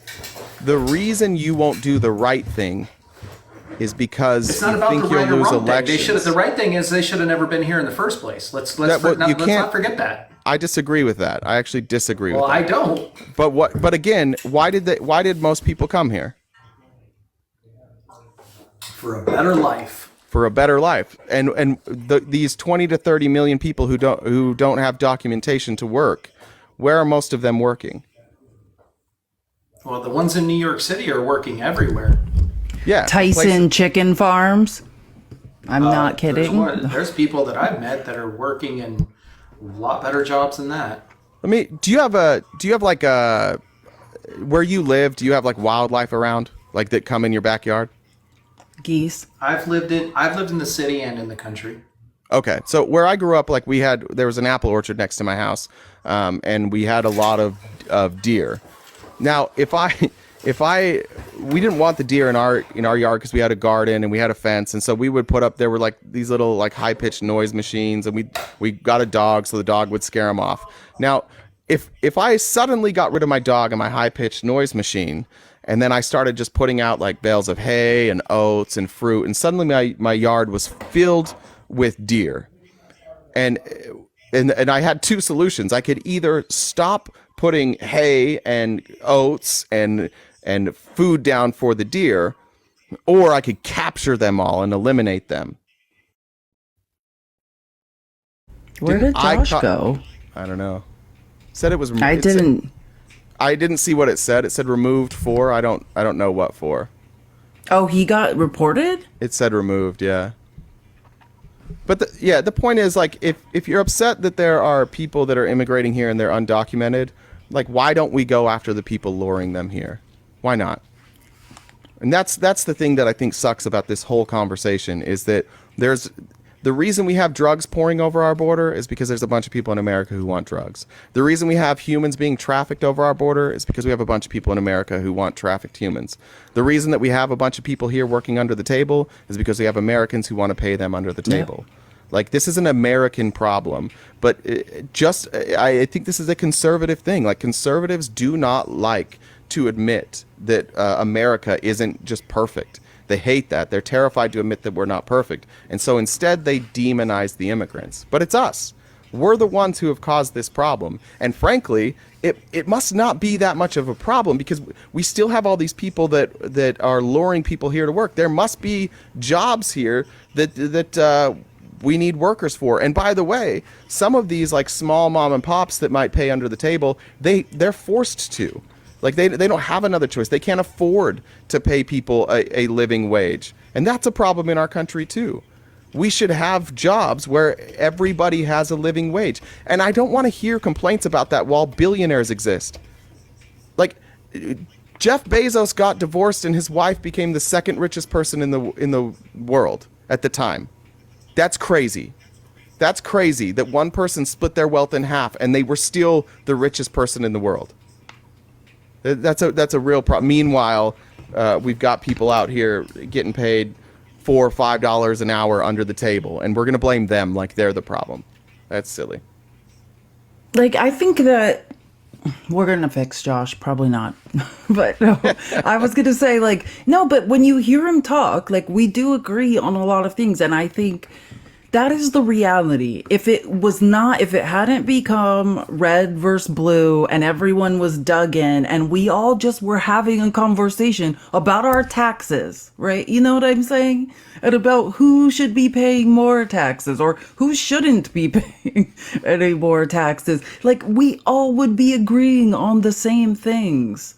But when you actually ask them, when you bring it in and you tie it back to, well, you know, this is something that Trump did. Trump's cutting taxes for billionaires. Then immediately, nope. You know what I mean? It's the cognitive dissonance. And maybe we should stop saying cult and all of that, because it's a barrier to entry and people turn, you know, their brains automatically sort of, we put them like on the defense when we do that. But it is like, it's not that we're trying to insult people with the word cult. It's the elements of a cult involve cognitive dissonance. What are you laughing at me about? I'm not laughing at you. Jen sent me a screenshot from one of our comments from Never Trumpers when he got booted. She said, he just been deported. That's hilarious. Sorry.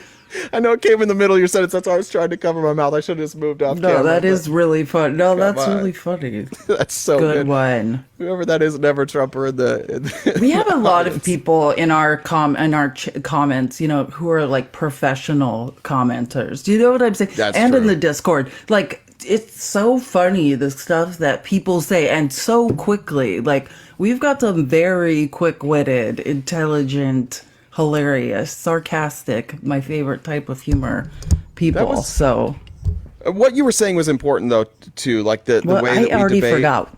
Yeah, What was no, I saying? Oh, yeah. The way that we debate, for oftentimes during a debate, like if I get too worked up, Felice is like, let them talk or they won't come back. Like Felice is aware of that. And she's right. Like in order to have these discussions, we have to get down to policies. I think if Josh I think was being honest, like he knows that the policies aren't very good.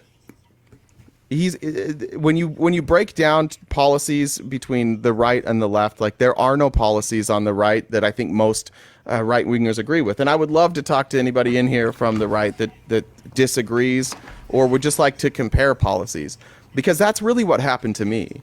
Is I started comparing policies with my cousin, who is just one of those annoying. I started comparing policies. Like, who says that? It's comparing policies. Me, I'm a nerd. Yeah, that's why more people aren't leaving the Republican Party like you did, because who's comparing? These people aren't comparing policies. Like, well, the you know first what thing I mean? Those moments aren't coming. Thank you, Rick. The first thing she did was like explain, like we started talking about universal health care and the issues that we have with our healthcare system. So that was like the first one where I was like, oh shit, I'm getting destroyed on this. And she was somebody, she lives in New York. She's a 1%. Like, I mean, she makes between her and her husband, I don't know, multi-millions a year.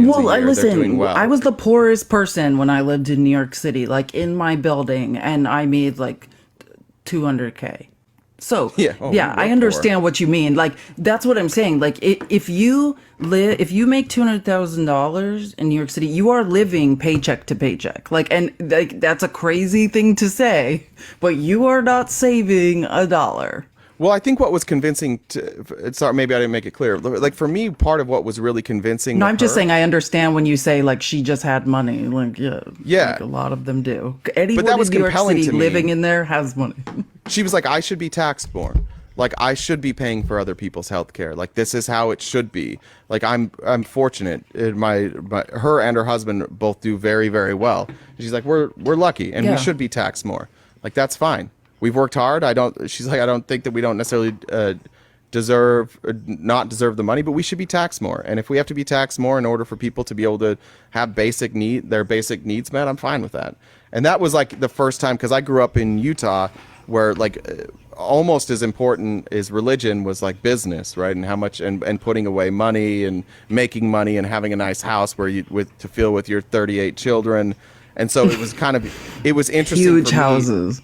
Yeah, everybody I knew that had a lot of money was like, yeah, the government's trying to steal my money. I've worked hard for this. And I honestly, for most of my life, just thought like, if you're rich, you're smarter and you deserve it. That's what I thought most of my life. It's not true. I think the times I made the most money in my life, I actually worked the least. Like those were kind of the easiest times, because you get to a point where like if you have a business, it runs really well and you're not really doing anything more, but you know you're on top, so you make more money. I don't actually think rich people work harder. I think that's something that they tell themselves to justify why they have that money. Like And Joe think Rogan that says mindset. it all the time.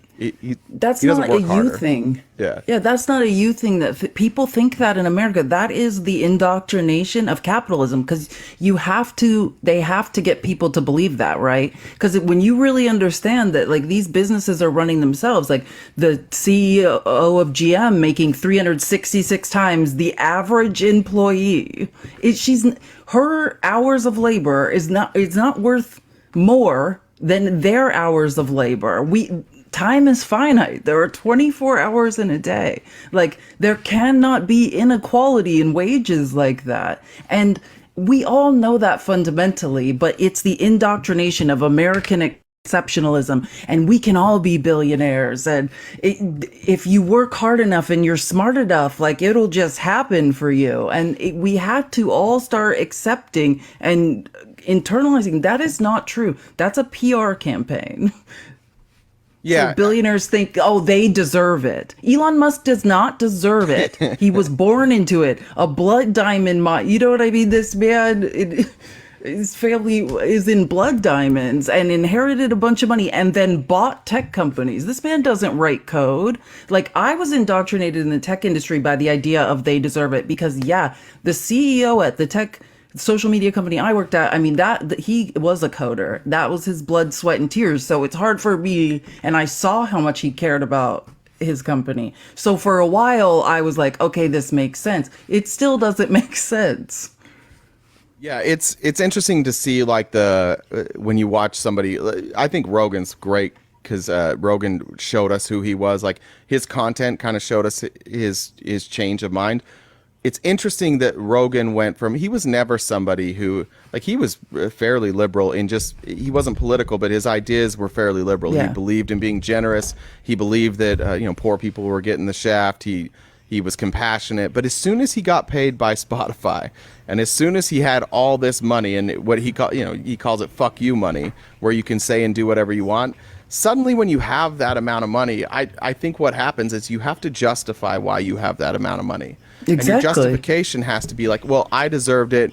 And look, you guys can be mad that I have money, but look at all these, deflect. Look at all these other people fucking up the country. Because it's true, like, Joe Rogan didn't do anything to fuck up the country, but he's not willing to recognize that he lives in a country where he was able to like, his labor is valued far more. And is it valued far more because he's so great? No, it's valued more because enough people listen that other corporations can like sell advertising, right? Like that's a weird thing that our country has decided, that our value oftentimes is based on advertising, which is a weird thing to say for two people who make their Yes, money Katrina, on a switch microphone. happens in the brain, and it happens to me. And you're absolutely right. Like, you have to justify it to yourself.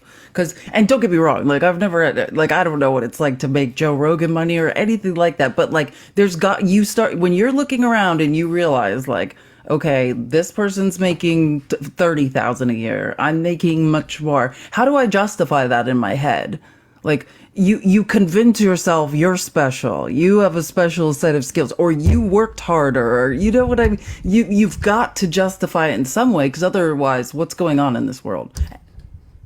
Yeah, well, we can leave that. Let's get back to our outline. But if anybody's here that is that wants to talk about this, it's opposition, please come up. We'd love to have you.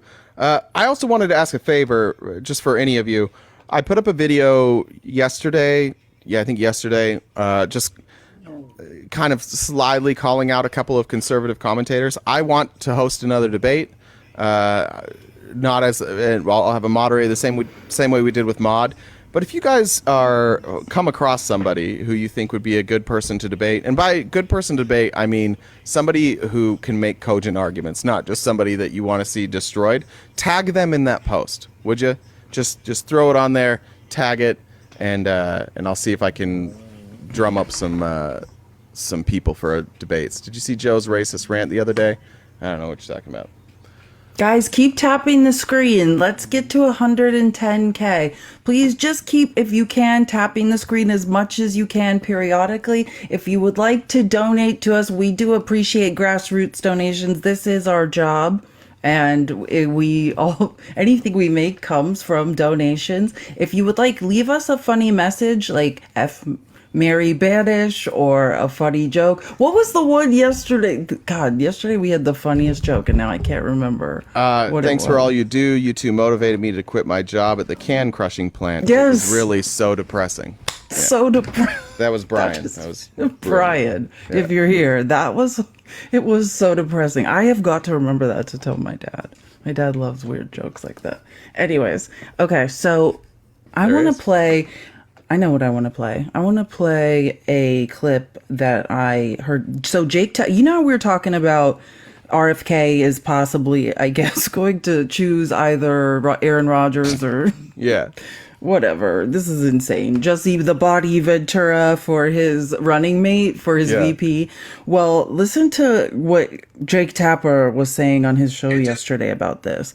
I just think this is very interesting, but not surprising. In 2013, when CNN's Pamela Brown was covering the Kentucky Derby, she was introduced to Rodgers. Hearing that she was a journalist at CNN, Rodgers began attacking the news media for, quote, covering up important stories. Rodgers then brought up the Sandy Hook shooting and said the news media was intentionally ignoring that the shooting wasn't real, that it was a government inside job. I remind you, the shooting, of course, was very real, very tragic. 20 children and 6 adults were murdered that day. When Pamela Brown asked Aaron Rodgers for evidence of what he was talking about, Rodgers then began sharing various theories that have been disproven numerous times by evidence.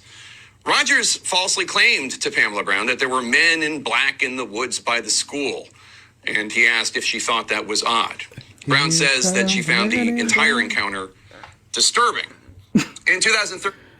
Well, you know what I'm saying? Like, Alex Jones 2 is going to be RFK's running mate. Like, Aaron Rodgers. And again, that was Pamela Brown, who's a CNN host, a reporter from 2013. So, apparently he was like that all the way back then. I don't think I've been aware that Aaron Rodgers had lost his mind for that long. Like, I mean, this is a long time ago. I think over 10 years. Yeah, it's I those think concussions, the CTE. Yeah, if you're seeing a bunch of men in black hiding in the forest, like maybe this is time to get a CT scan. And using maybe it to deny the mass unaliving of children in an elementary school. Yeah, I saw that this morning. I sent it to my semi-conservative friends, and of course they immediately said, "This is CNN. It's bullshit. I don't believe it." But it's very on brand for Aaron Rodgers. This is not an unusual thing for him to say. Like, we saw him recently say that Jimmy Kimmel was going to be on the Epstein flight. Like, he believes all the conspiracy theories, like just all of them. Remember when we used to debate with people that RFK wasn't a conspiracy? They're like, he's not a conspiracy theorist, and then like his short list for VP is just like the who's who of conspiracy the who's theorists. who. You're like, wait a Jinx. minute. Yeah, are you sure?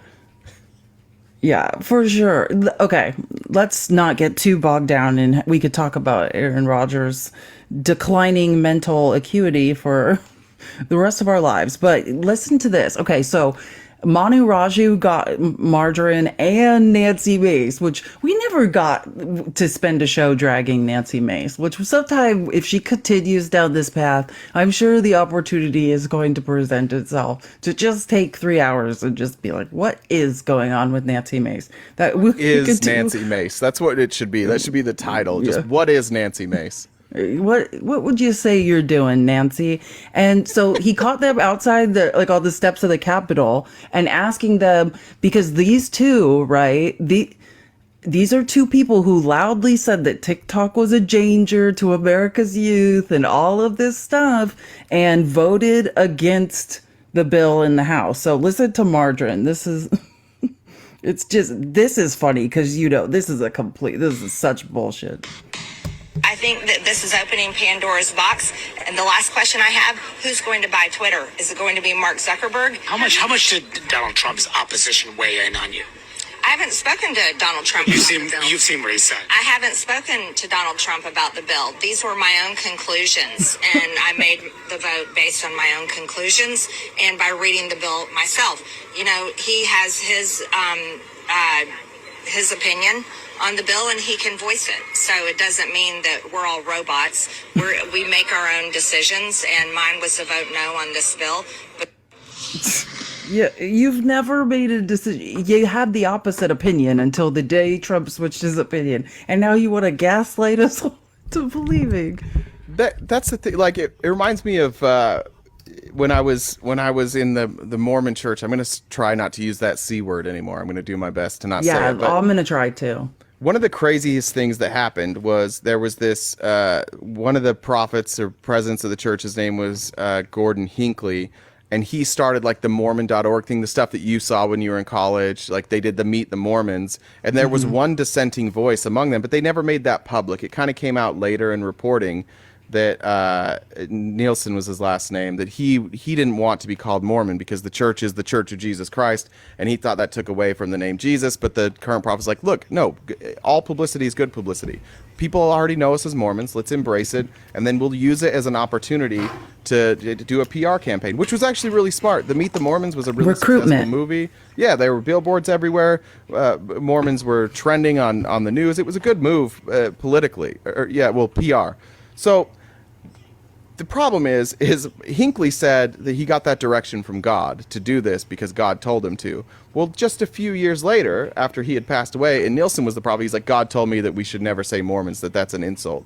And it was unbelievable to watch all my friends who were like posting, come see Meet the Mormons, hashtag there was like an I'm a Mormon, and there were all these videos, and it was the church website was mormon.org, and suddenly like they'd be on Facebook or Twitter and somebody would say something about Mormons, they're like, we prefer to be called the Church of Jesus Christ of Latter-day Saints. It's like, oh, wait a minute. And which is like, the worst name in marketing. You know what terrible. I mean? That's like 10 too many syllables. Like what the But they'll just flip on a dime. Like everything in 1977, Mormons believed that that black people would never get the priesthood. Oh, in I know. 1978, black people got the priesthood. Yeah, because they were exactly because they were getting boycotted, and the Mormons taxes. They were going to have to pay taxes, and they're like, just kidding, we're not racists.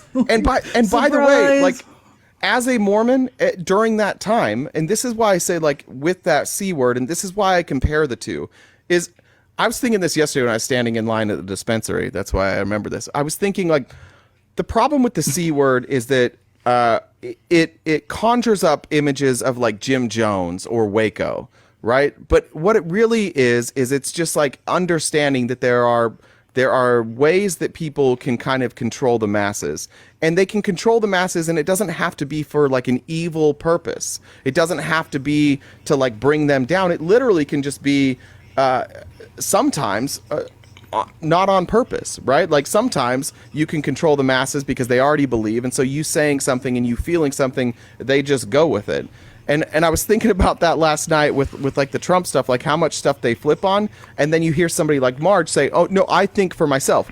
I believe that Marge thinks that she thinks for herself, and I believe that because like it took me 5 years of intensive therapy to get to the point where I recognized that I wasn't thinking for myself. That like most of my decision making was based on fear, based on stuff I learned as a child, based on childhood trauma, like all those things. It took a lot of years of therapy just for me to get to a point where I could recognize that that's not your thought. That's a thought that's been instilled in you. And so I think the reason we shouldn't use that word or try not to as much is because of the negative connotations, but that doesn't mean it's not true. It doesn't mean that it's not true. And it doesn't mean that like this type of groupthink should not exist. Like you should not have millions of Americans all saying, I voted for Barack Obama twice, and then when Trump came down the escalator. Right? Like just that, everybody fucking says it. Are you a Trump supporter? I'm independent. Why do you all say the same thing? I recognize that you think you're thinking for yourself, and I recognize that you're choosing the words that come out of your mouth. But what you don't understand is the programming that makes it so that when something comes up, when somebody says something, you say like, oh, I agree with that. So I'm thinking for myself, but you've been conditioned to agree with whatever they say. That's why like these attacks on the press were so effective from Donald Trump. That's why the Drain the Swamp was so effective. Donald Trump pointing out everybody else's flaws made people believe they were on the side that had no flaws, to the point that they don't recognize their own flaws. Just like I didn't with my church. I didn't recognize the pain of spending $20 million in California to make sure gay people couldn't be married. I didn't recognize the pain when I was talking to people on my mission, and they're like, why couldn't black people get the priesthood? I'm like, well, we did it to protect black people because they didn't have the same rights, and so they couldn't fulfill their duties as a priesthood holder, and that's why we didn't give them the priesthood. Like, I was saying that shit, and I read it. The reason I thought I was thinking for myself is I researched it, but I researched all the sources that were just going to confirm the bias that I already had. And that's why we use that word. It's not disrespectful. I mean, sometimes it is. I don't always. We can say see you late Tuesday. See you later Tuesday. Yeah. But that's what we mean. Is just that like it is difficult. We are all conditioned. In some way, we are all conditioned to respond to things, to believe certain things, and it's important to challenge those beliefs no matter where you are. I absolutely agree with some people on the right when they're like, oh, lefties do the same thing. They just hear it and they agree with it and they roll with it. I agree. I've heard enough people debate make arguments that they did not understand, but they stand firmly on that argument, right? Like, but because they want it to be true, but they can't really explain how it's true, right? So you can be right in an argument and still not know why you're right. No, it's very good points. And you guys, re-education, like after being in a cult and to be deprogrammed takes years and years if it is successful at all. So that is the problem. Like, and why it's infuriating to say to someone like, oh, like you're in this type of a situation. But yeah, you're absolutely right. It's because you genuinely, you're not cognizant of the situation you're in until much later after the fact. I've always considered myself, and I will say, like, my child psychologist used to tell me, like, I'm intelligent, right? Like, I have a high aptitude for learning, and I also am very self-aware. And I used to resent myself when I was in evangelical Christian school, because I could recognize that I was doing things not that I believed in, not that I thought was right, but like, you know, for whatever reason is assimilation, to not rock the boat because you don't want to lose your community, all of these things. And I would prop up things, I would repeat things, I would do all that. And it was like self-hate because I knew this isn't good for me. This is going against like how I personally feel, and I would do it anyways. Yeah, it's a slippery slope. I agree with that. So when I was I got kicked out of seminary for any Mormons there. Like in Utah in high school, like you have 4 periods a day, and one of those can be an elective, and you can go to seminary. And seminary, like the LDS Church has a building on campus at the high school, Institute. And you go there. When you go to college, it's called Institute. University. Yeah. But I got kicked out of seminary when I was in high school. It was the only time my mom ever stood up for me against somebody. I got kicked out of Catholic confirmation. Yeah, and so I was never like somebody that was going to go on a mission, but there was immense pressure for me. Every single one of my friends went on a mission. Every last one of them. I didn't believe in really any of that stuff at the time. And I was playing soccer, and I remember I was playing at Utah Valley, which was like it was kind of like a springboard for me. It's and like the same thing as BYU, same valley. Yeah, same valley. It's literally on the same road. It's like a 10-minute drive from BYU to it's University Parkway. Goes from Utah Valley to BYU. But I had really good offers from some big schools, but everybody in my life, every single person, was like, when are you going on a mission? Nobody asked me about like soccer. It was the best I had ever done. They were like, when are you going on a mission? And I caved and I went. And it's my biggest regret in life. I spent 2 years and then feeling bad about myself because I didn't have the same strength of beliefs as all of these other people. So I spent I don't want anybody to feel like I'm sad about this. I've processed this. It's kind of funny now, but like, one of the things that happened is like you're not allowed. You have to go to interviews before you go on a mission, and they like ask you specific questions about like do you drink? Do you do any drugs? Do you smoke? Do you drink coffee? Like, are you sexually pure? Do you keep the law of chastity? They would say, and I was pretty good, but like there were some exceptions. Like I made some exceptions before I left. I didn't keep all the rules. Oh, because you're a human. Yeah, and I lied to my stake president and my bishop about it because once I told them the truth and they delayed my mission for like 6 months. So I lied about it and I just went on my mission. And I spent 2 years, everything I did good. Like there was the preaching stuff, but we also did a lot of service. But every time I would do something that was good, like go do service, or if I, taught somebody a lesson, which at the time I thought was a good thing, but I would go home and at night I would feel like a complete fraud. And I felt like a complete fraud because I never confessed to these 2 men that like I dry humped my girlfriend and touched her boob. And like a big kind of crass, but that's literally what happened. And for 2 years, I felt like a complete fraud for that. And like after going through all this other stuff, you realize like our ability to view ourselves as frauds and our ability to just like beat the shit out of ourselves comes from conditioning, whether it's from religion, whether it's from politics, whether it's from your parents, whether it's from the media. Definitely. Like that's why like maybe conditioning is a better word than the other C word that we've been using, but it happens to all of us. It's not unique to the GOP, but pointing out, like, to Josh, that conversation we just had, and being able to say, like, look, here's all the things you agree with us on everything, and you got kicked off by saying, like, yeah, I agree with you, but I'm still not going to vote that way.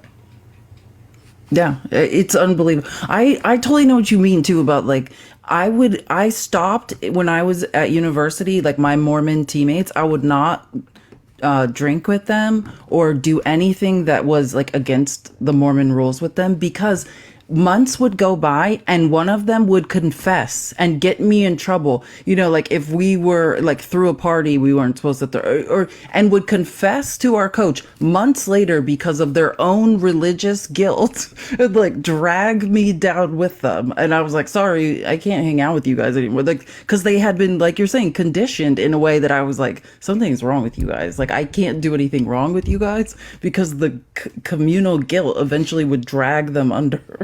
Just like we're 19 years old and just wanted to have fun. Like, there's nothing wrong with that, but tell that to the Mormons. But don't drink if you're 19. If you're out there and you're 19, don't drink. Be legal, please. Keep the law. Obey the law. And obey the law of chastity also. Do that. Well, yeah, that's a whole nother story. It's hard to be a woman and be a Mormon. Anywho, well, okay, so back to Margarine and her TikTok thing. So Margarine's pretending that she had an original thought and voted against the TikTok bill.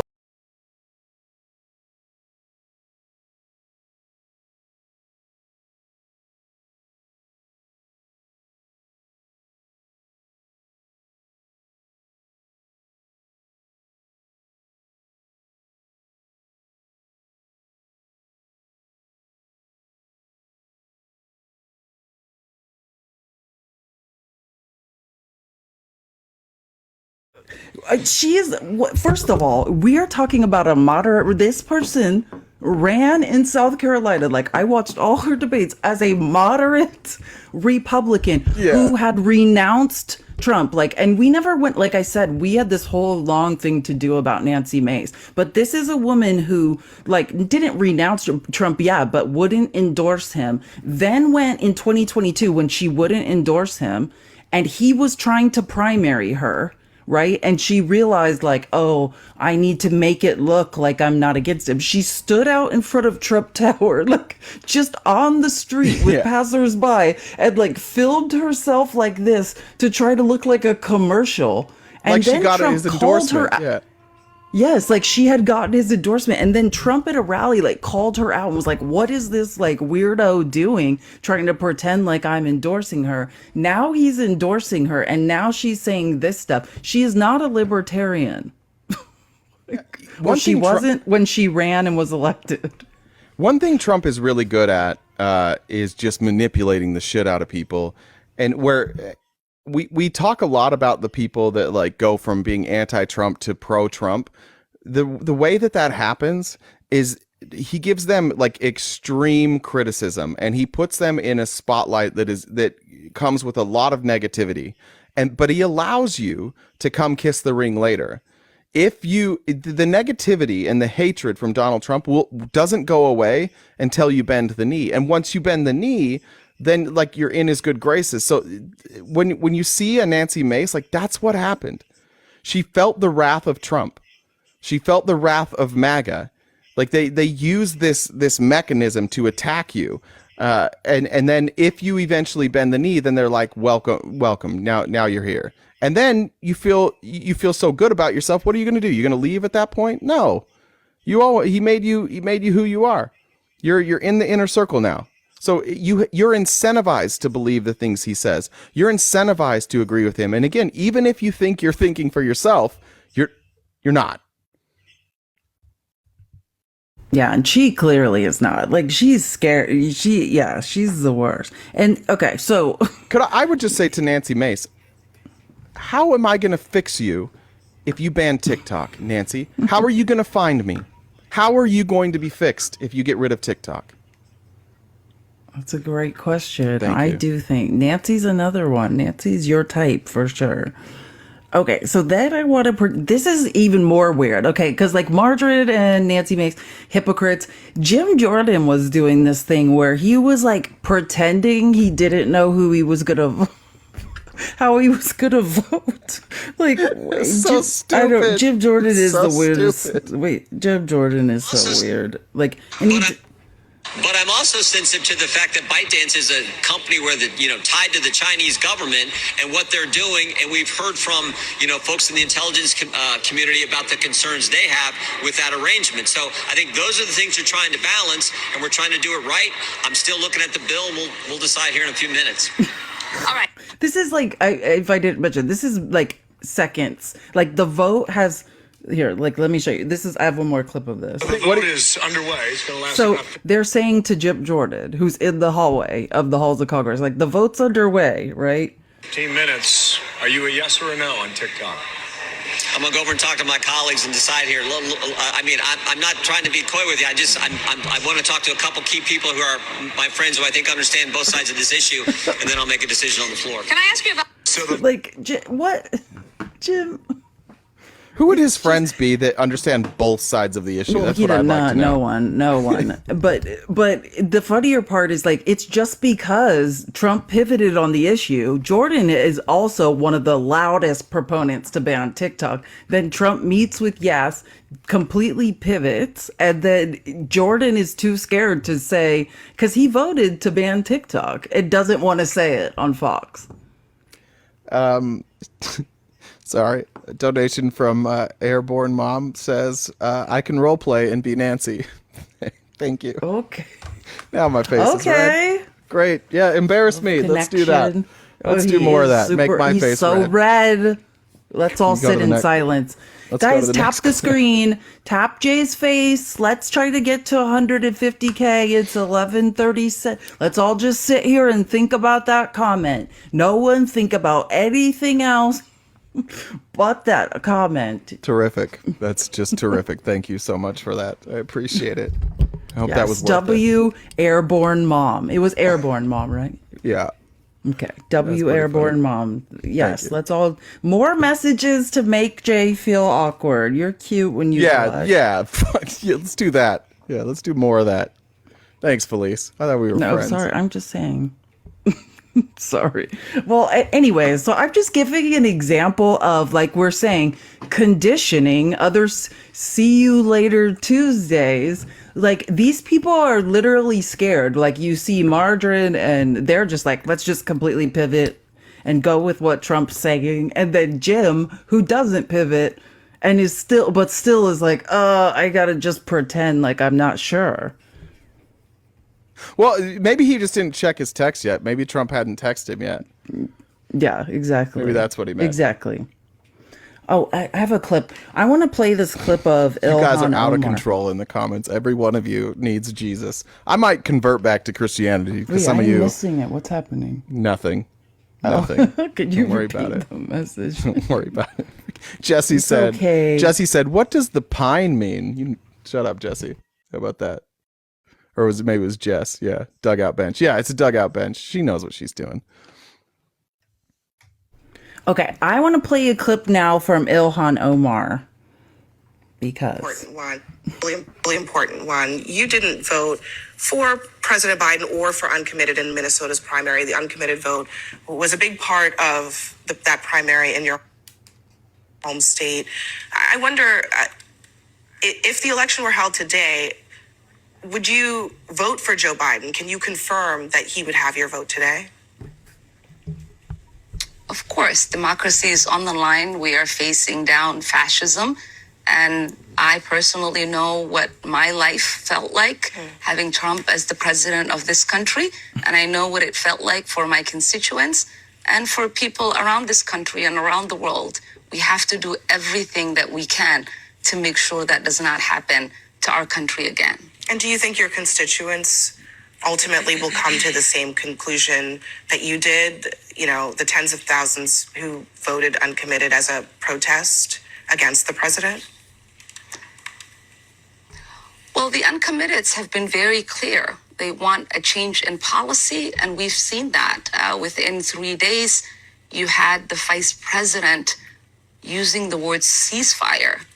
We now have the president saying there is a red line if Israel goes into Rafah, that he is going to condition aid. So there has been a significant progress. I think it is the responsibility of every citizen of this country that cares for the humanity of all to continue to push this administration to do what it can do to end the onslaught that Palestinians are living through every single day. I just think this is a great example of like using your voice for democracy, like demanding change from your government. Like that's what democracy is about, but also recognizing, still and being able to voice. Like I understand the difference and the importance of preserving democracy when we're facing the onset of fascism. I thought that there was a stark difference there between how she speaks and how you hear a lot of the current Republicans speak. They asked about a specific voter base, and she didn't speak for them. She's like, as I understand it, this is what they want. Here's what I've seen changes. Here's That's why I'm supporting Ilhan Donald Omar. Trump. Thank you. Yeah, Ilhan Omar. She's an American citizen, despite what Margarine would have you believe. She's representative from Minnesota. But like, I love when I hear Democrats not putting Joe Biden on a pedestal. I love when they say like, hey, look, like here's why I'm voting. Not because he's great, not because he's this unbelievable leader, not because like the country desperately needs him, but like we're staring down fascism, and here's what he's done on the things that I care about. And this is why I'm voting for him. Like the idea that we need to like worship the president or that we can never say anything bad, like that's what's happened to the GOP. They're not allowed to even be nuanced about Donald Trump. Like even nuance gets you criticized. You just think of those who like with January 6th were like, yeah, I don't really like how he was on January 6th. Every one of them has been forced to backtrack. Every one. Tap Jay's face. Like Ilhan Omar has issues with Joe Biden's policies, and she's been vocal about that. And this whole squad does, and they can and still vote for him. And yes, you're exactly right. And she's I love right. seeing it. The idea that politicians should be moved by the people, I love. I hate the idea that the people should accept the politician, right? Like we should be. What the Democrats did is, especially in Minnesota with that protest, and Michigan with that protest vote, is say like, hey, look, we just want you to know that we expect you to do a little bit more, and it worked. It absolutely worked. That's how our politicians are supposed to respond to their constituents. And if our voice is loud enough, our politicians should respond to that. Democrats have done the right thing in this scenario. They are pivoting. They are changing their tune, which should be celebrated. But in today's politics, like that, for some reason, that's supposed to be a sign of weakness.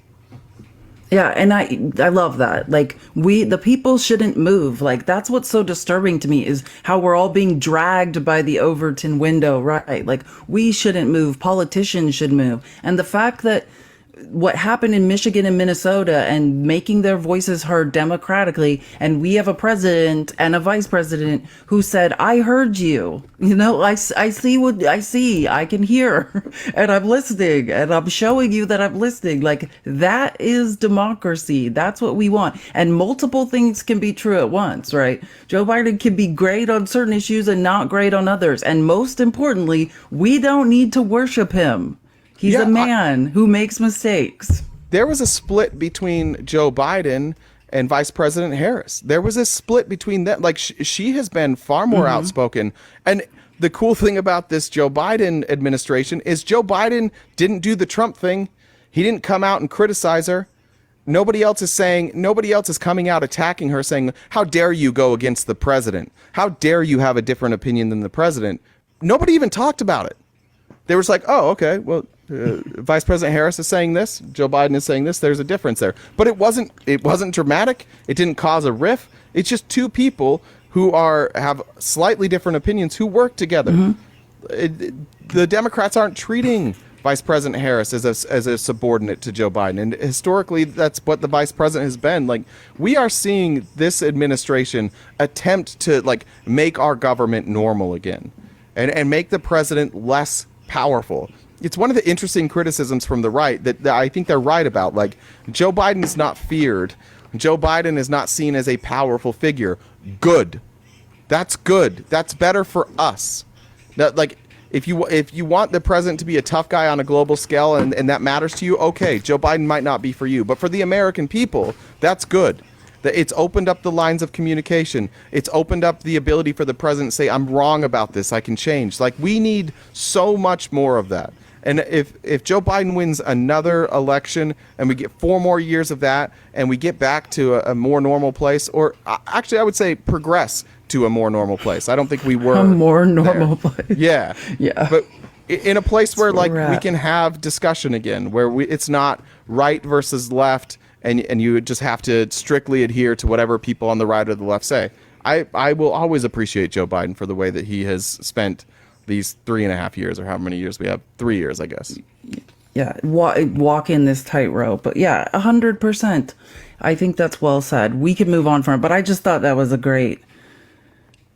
Like, that is the difference between the far. That's the difference between the far left and the far right. Yeah, go grab. I just need to run to the bathroom real fast. Yeah, you're gonna miss a good clip, but whatever. Okay, you guys, this.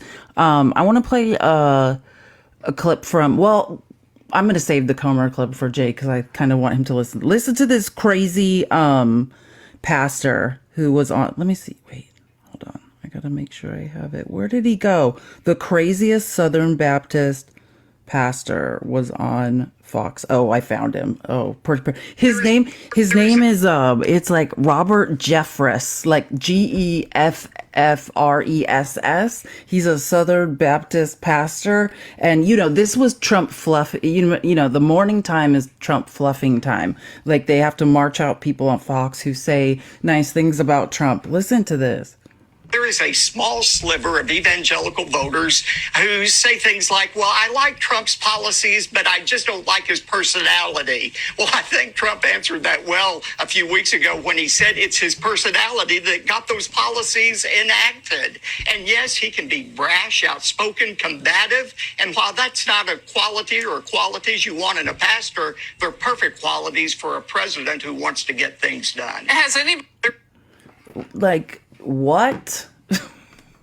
Like, it's my personality that got me the policies. First of all, he doesn't have good policies. I don't even know what this man is talking about. He's saying there's a faction, like, he hears from his congregation, if you will. He is a Southern Baptist minister, that people like Trump's policies but don't like his personality. And I'm like, first of all, what policies? Was that the clip of what's that pastor's name? Jeffress. Yeah. Is that him? Robert Jeffress. Yeah. I looked him up. I guess he's legit. Like, I was like, who is this person? Yeah, that was remarkably dumb. Well, yeah, Harrison Faulkner, like, her whole role on Fox and Friends is just any piece she has, whatever time she is allotted, she brings out people that just, you know what I'm saying? Like, we're saying it's okay to be critical of Biden. He can be good on some things, and you can disagree with other policy of his. But, like, there's no such thing with Trump. And we'll get to this. Trump did a scary interview last night on Newsmax and literally said he was watching far right news hosts try to get Trump to appear less, authoritarian. I don't know why they bother. Like, he's like, okay, but you do make some mistakes, right? Nope. No. Never have. Like, I mean, this man will not even admit he's made a mistake in his life. Anywho, let me go back to the Comer clip. This is James Comer. This is wild. With respect to recordings, they said we don't need the recordings. Well, Richard Nixon didn't think the Watergate Committee needed the recordings either. That's true. And it doesn't matter what they want. It's what the investigators want. And the reason we want it is because we've already proven this family was an influence peddling. From Her's report, we know that Joe Biden mishandled the documents because he was trying to get money. This is a greedy, entitled family, and we need to know. Okay, so that's not true, right? He did not mishandle He's pushing the same line of the evidence that we disproved yesterday with Jim Jordan. Well, wait, he did mishandle classified documents, I think. No, but not to benefit. What he's saying is that he did it to benefit, to use that information in his book.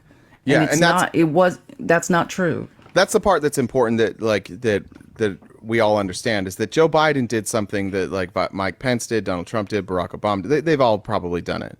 They all mishandled classified documents, but it's these leaps that they try and make, the story that they try and tell. And it's always like, this is the next part of to enrich the family. That's the part you need evidence for. That's like, you need to now show evidence, which I still don't know why nobody's just been like, okay, well then why is none of this information in the book? Like if he needed this these classified documents to enrich himself, why isn't any of it in the book?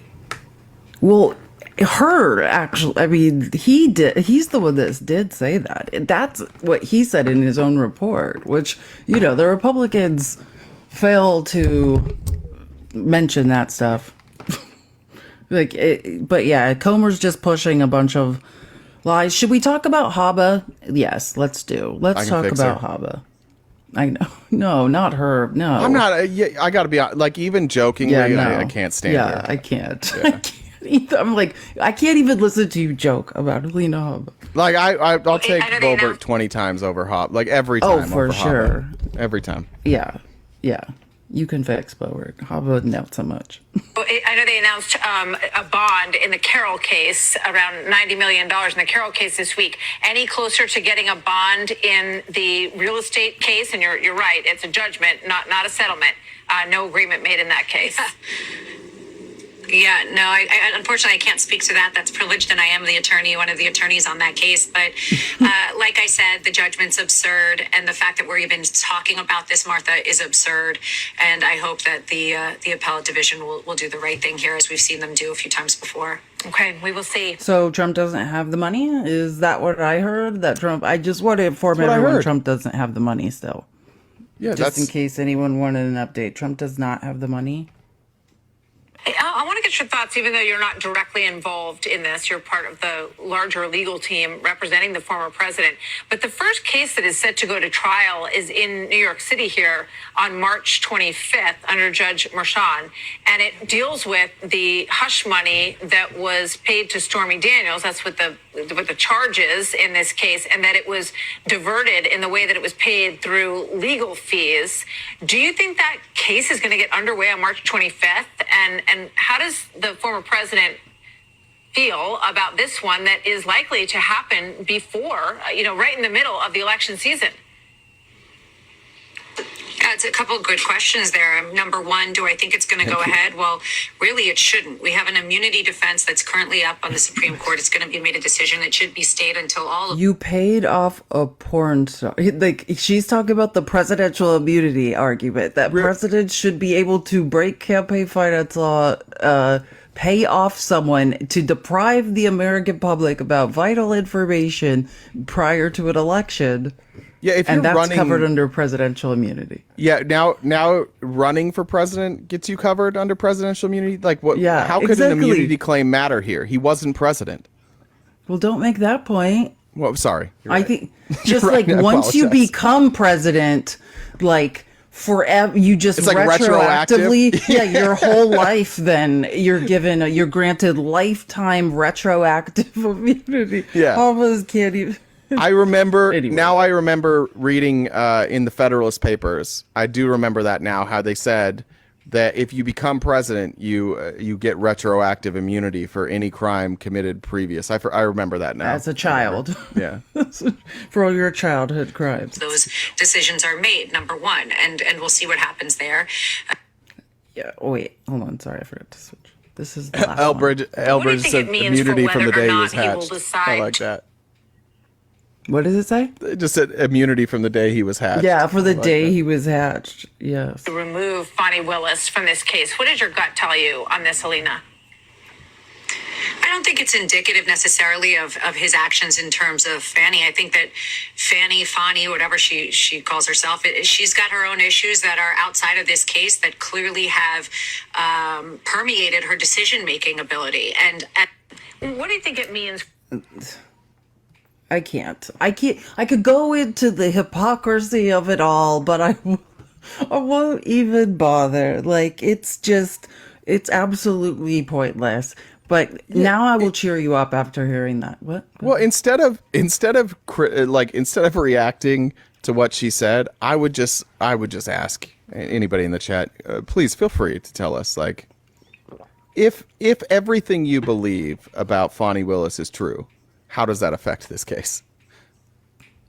What does it mean? Why do you guys care? Why the fuck do you guys care about that? Even if you were right, which it doesn't appear that you were, even if everything you believe about her is right, ask yourself, why do you care? You care because you want Donald Trump to be innocent. You're desperate for him to be innocent.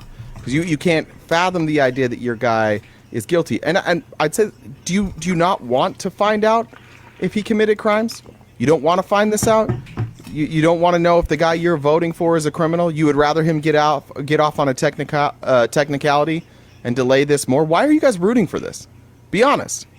The answer is because you just want him to be innocent. No, this has no bearing on the case. None.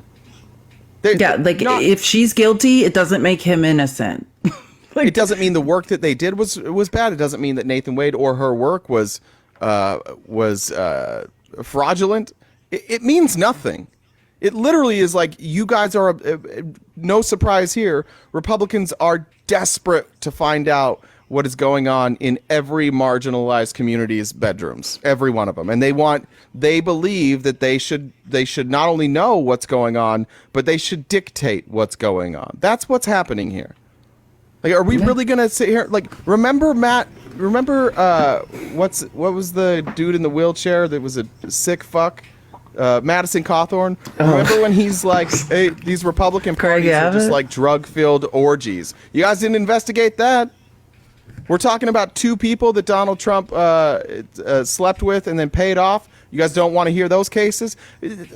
Like, these two cases are about Donald Trump sleeping with somebody and then paying off these people so that nobody knows about it because it would hurt his election chances. And you guys are upset about this?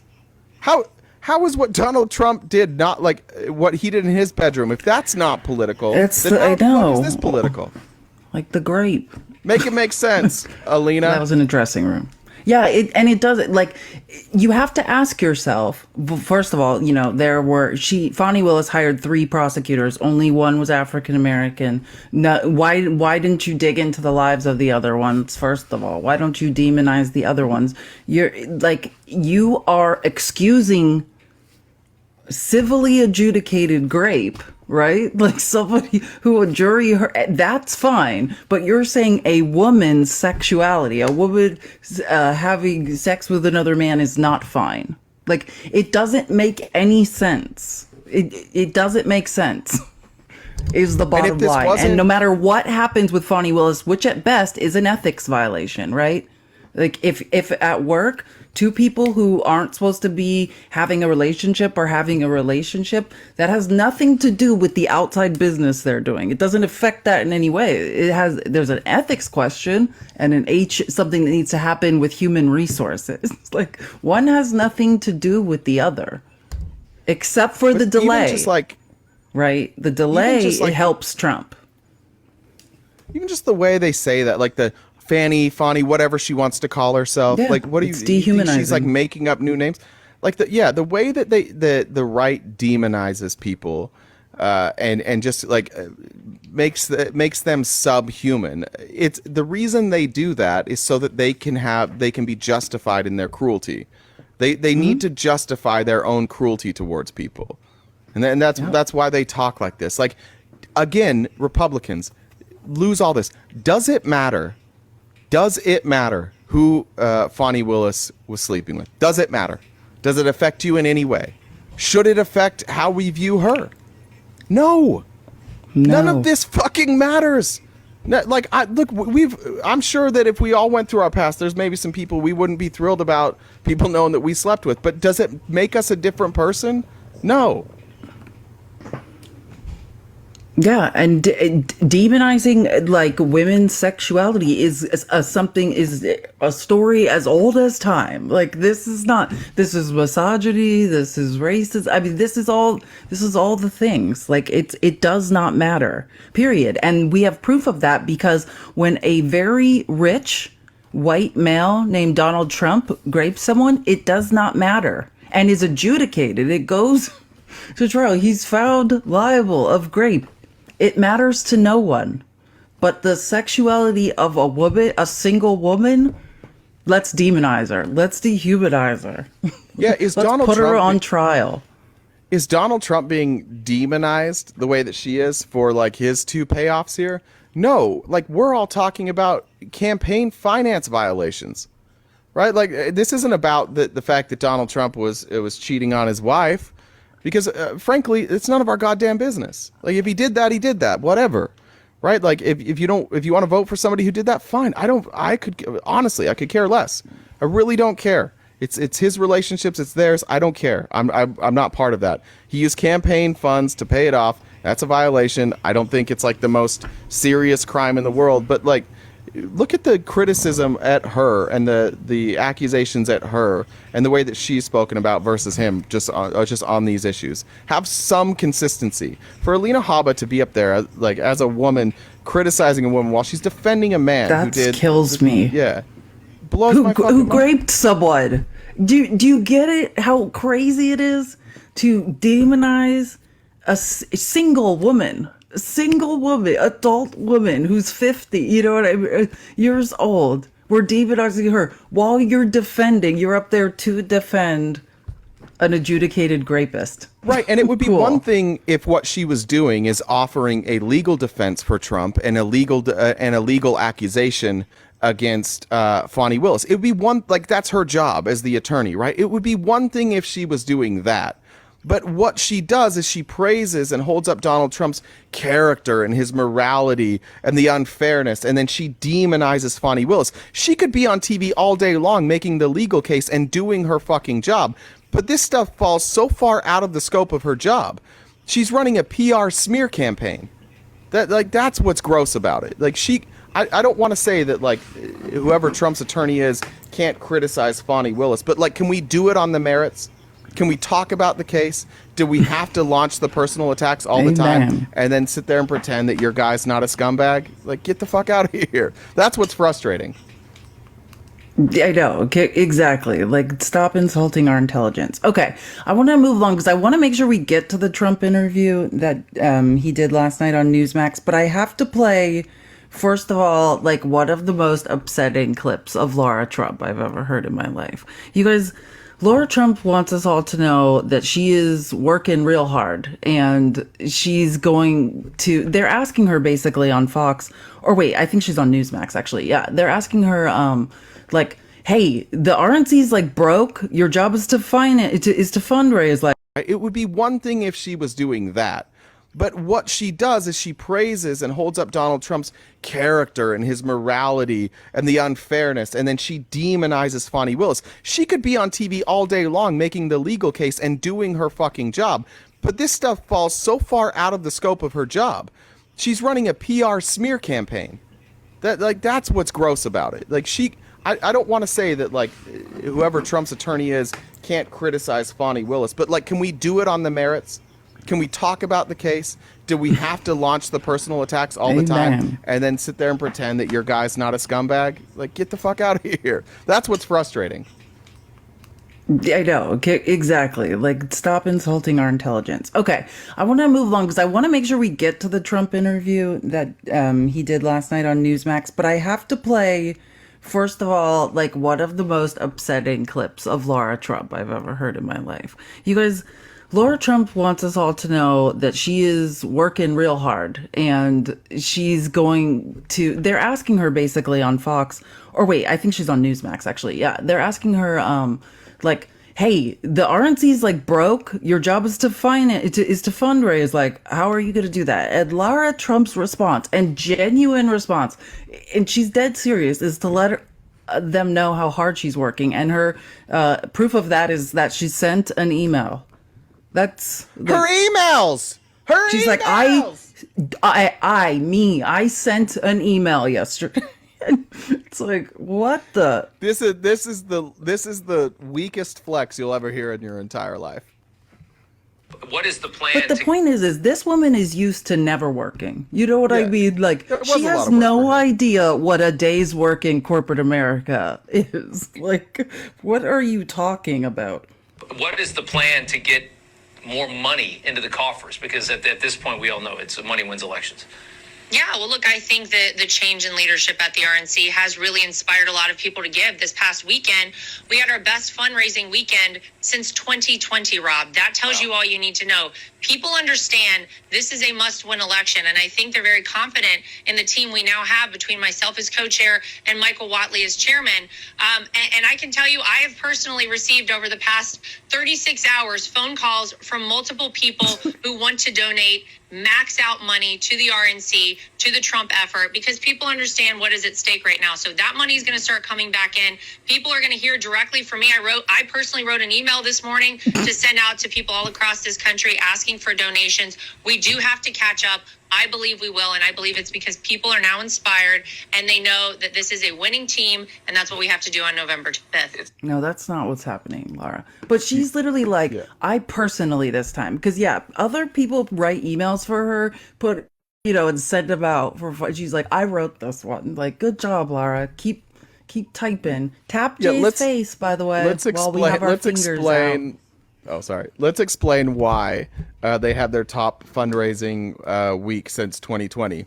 Because until Laura Trump took over the RNC, and before the RNC became just like a funnel to Trump, he told everybody not to give money to the RNC. He said, give it to my PACs. Yeah. So all that happened is he told his donors, those that they're called, like, hey, you can donate to the RNC now. Don't worry. All that money's coming to me. And then they started donating again. This is not helping the RNC. Like, this is not a W for the RNC. This is money you weren't going to get. It's money that's not going to go to spend on other candidates. It's all going to Trump. It's going to pay his legal defenses, and it's going to pay for commercials for Trump to sit on the TV and be like, the border is all fucked up, and I'm going to fix it with fascism, or however he's going to spin it and pretend that it's not fascism. But, like, that's why they had their biggest weekend. Because Donald Trump has been telling everybody, don't give money to the RNC. It didn't get better for Republicans. Yeah, no, it absolutely didn't. And then just like, did you see when she had like a check? And she's like, oh, I just got this check for $100,000. Like when she was announcing she had been elected co-chair.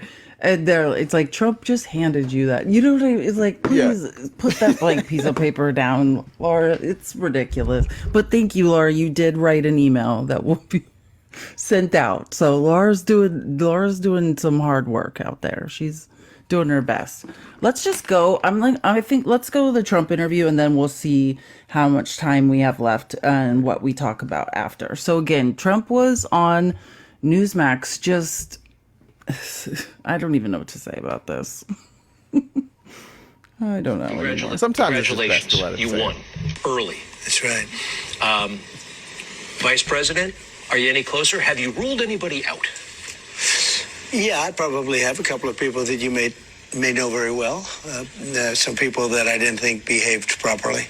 Yeah, I think I've ruled some people out, but I've ruled a lot of people in. We have a lot of great people in the Republican Party, and they'll do a terrific job, I think. But certainly I have people that I wouldn't want as a vice president. Is there a formal problem?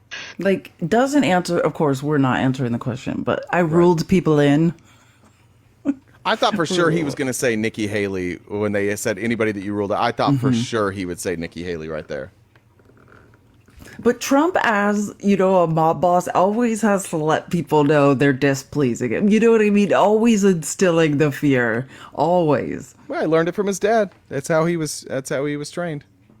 And he's like, oh, you don't know who you are, but I'm displeased with someone. You know what I mean? Like, that is how that's what my mother used to do. Like, I've played this game before, and there's no way to win. Yeah, that type of ambiguity is brilliant, because all of the Trump VP hopefuls are like, oh, fuck, it could be me. And so now they're going to double down their, like, ass licking. They're just going to be like, oh, man, I haven't cleaned. And that's what he loves. He doesn't want to choose. You know what I mean? Because he loves this, like, weird little competition he has going on. Like, this is the point. It's like The Apprentice. He's running it like the fucking Apprentice. Yes, it is like The Apprentice. He should just do a reality show on Truth. Like Trump, in terms of badly. Russia, Ukraine. Everything was a scam. And it literally starts the new one. As you win one, you start the other. Impeachment hoax number one, impeachment hoax number two. All hoaxes and scams. All hoaxes and scams. That whole point, all he asked him was like, what was the original? Do you ever get lonely? Yeah. And just Republicans, why do you want someone that just complains constantly? Yeah. Wasn't Andrew Jackson in a duel, by the way? Yes. Wasn't he in a duel? Yeah. Like, what has happened to Donald Trump? How's he been treated poorly? I want to know. He won the presidency. He was able to like operate his business and make money from his business from the presidency, and nobody did anything about it. He was impeached twice, which is virtually nothing. It's a slap on the wrist. He has paid civil fines for crimes that he clearly committed. Where's the unfairness? What's the unfair thing that has happened to Donald Trump? Could somebody point to me that something unfair that happened to him? If we did what he did, or let's not even say we as like civilians, but like just somebody in the military, look at Jack Teixeira. Like if somebody did what he did, we'd be in a CIA black site somewhere, never to be heard from again. Like, remind me of what nobody Jack has had Teixeira a did better again. go at it than Donald Trump. What? Remind me what Jack Teixeira did again.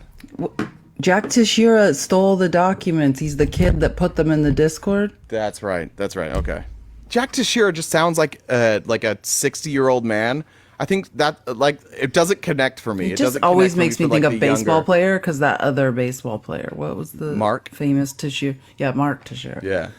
But yeah, like, I mean, nobody's had a better go of it than Donald Trump. No one's had more breaks, I mean, he literally had Michael Cohen go to prison for him. Like, who has somebody go to prison? It's like, you can't have a better go at it than he's had. Cleaned up from the Saudis. They're paying him like crazy since he left office. He's been making millions of dollars off the Saudis because he was president. Like, nobody's been treated better than Donald Trump. I'm sorry that people criticized you and you're in your fifis. But, like, that's part of the job.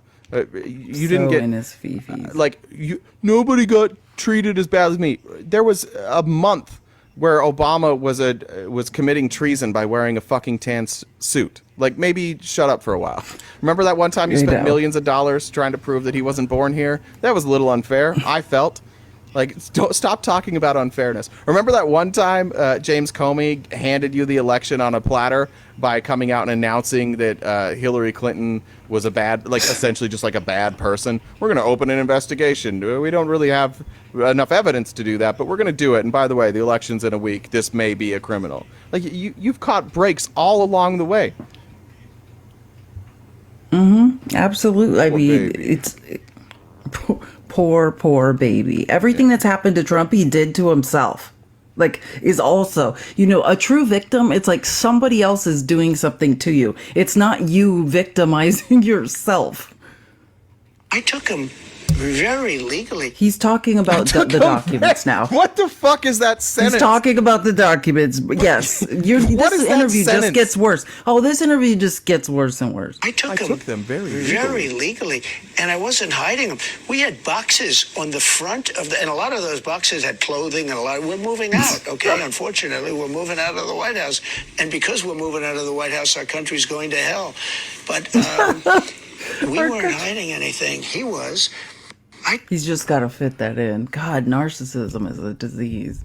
Real quick, just want to point out again, the Presidential Records Act of 1978 gives establishes public ownership of all presidential records and defines the term presidential records. Those are ours.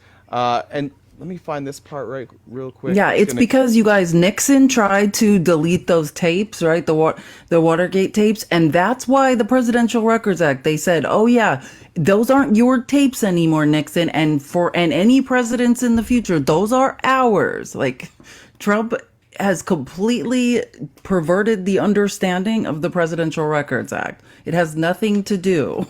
It doesn't give him the right to do anything. Trying to find. But again, and let's make this clear, Trump is not on trial in any way for taking those documents. Everything he said, that's not what you're on trial for, Trump, and you know that. Also, the Presidential Records Act clearly establishes that these records are the legal custody of these records is transferred to the archivist the second he leaves office.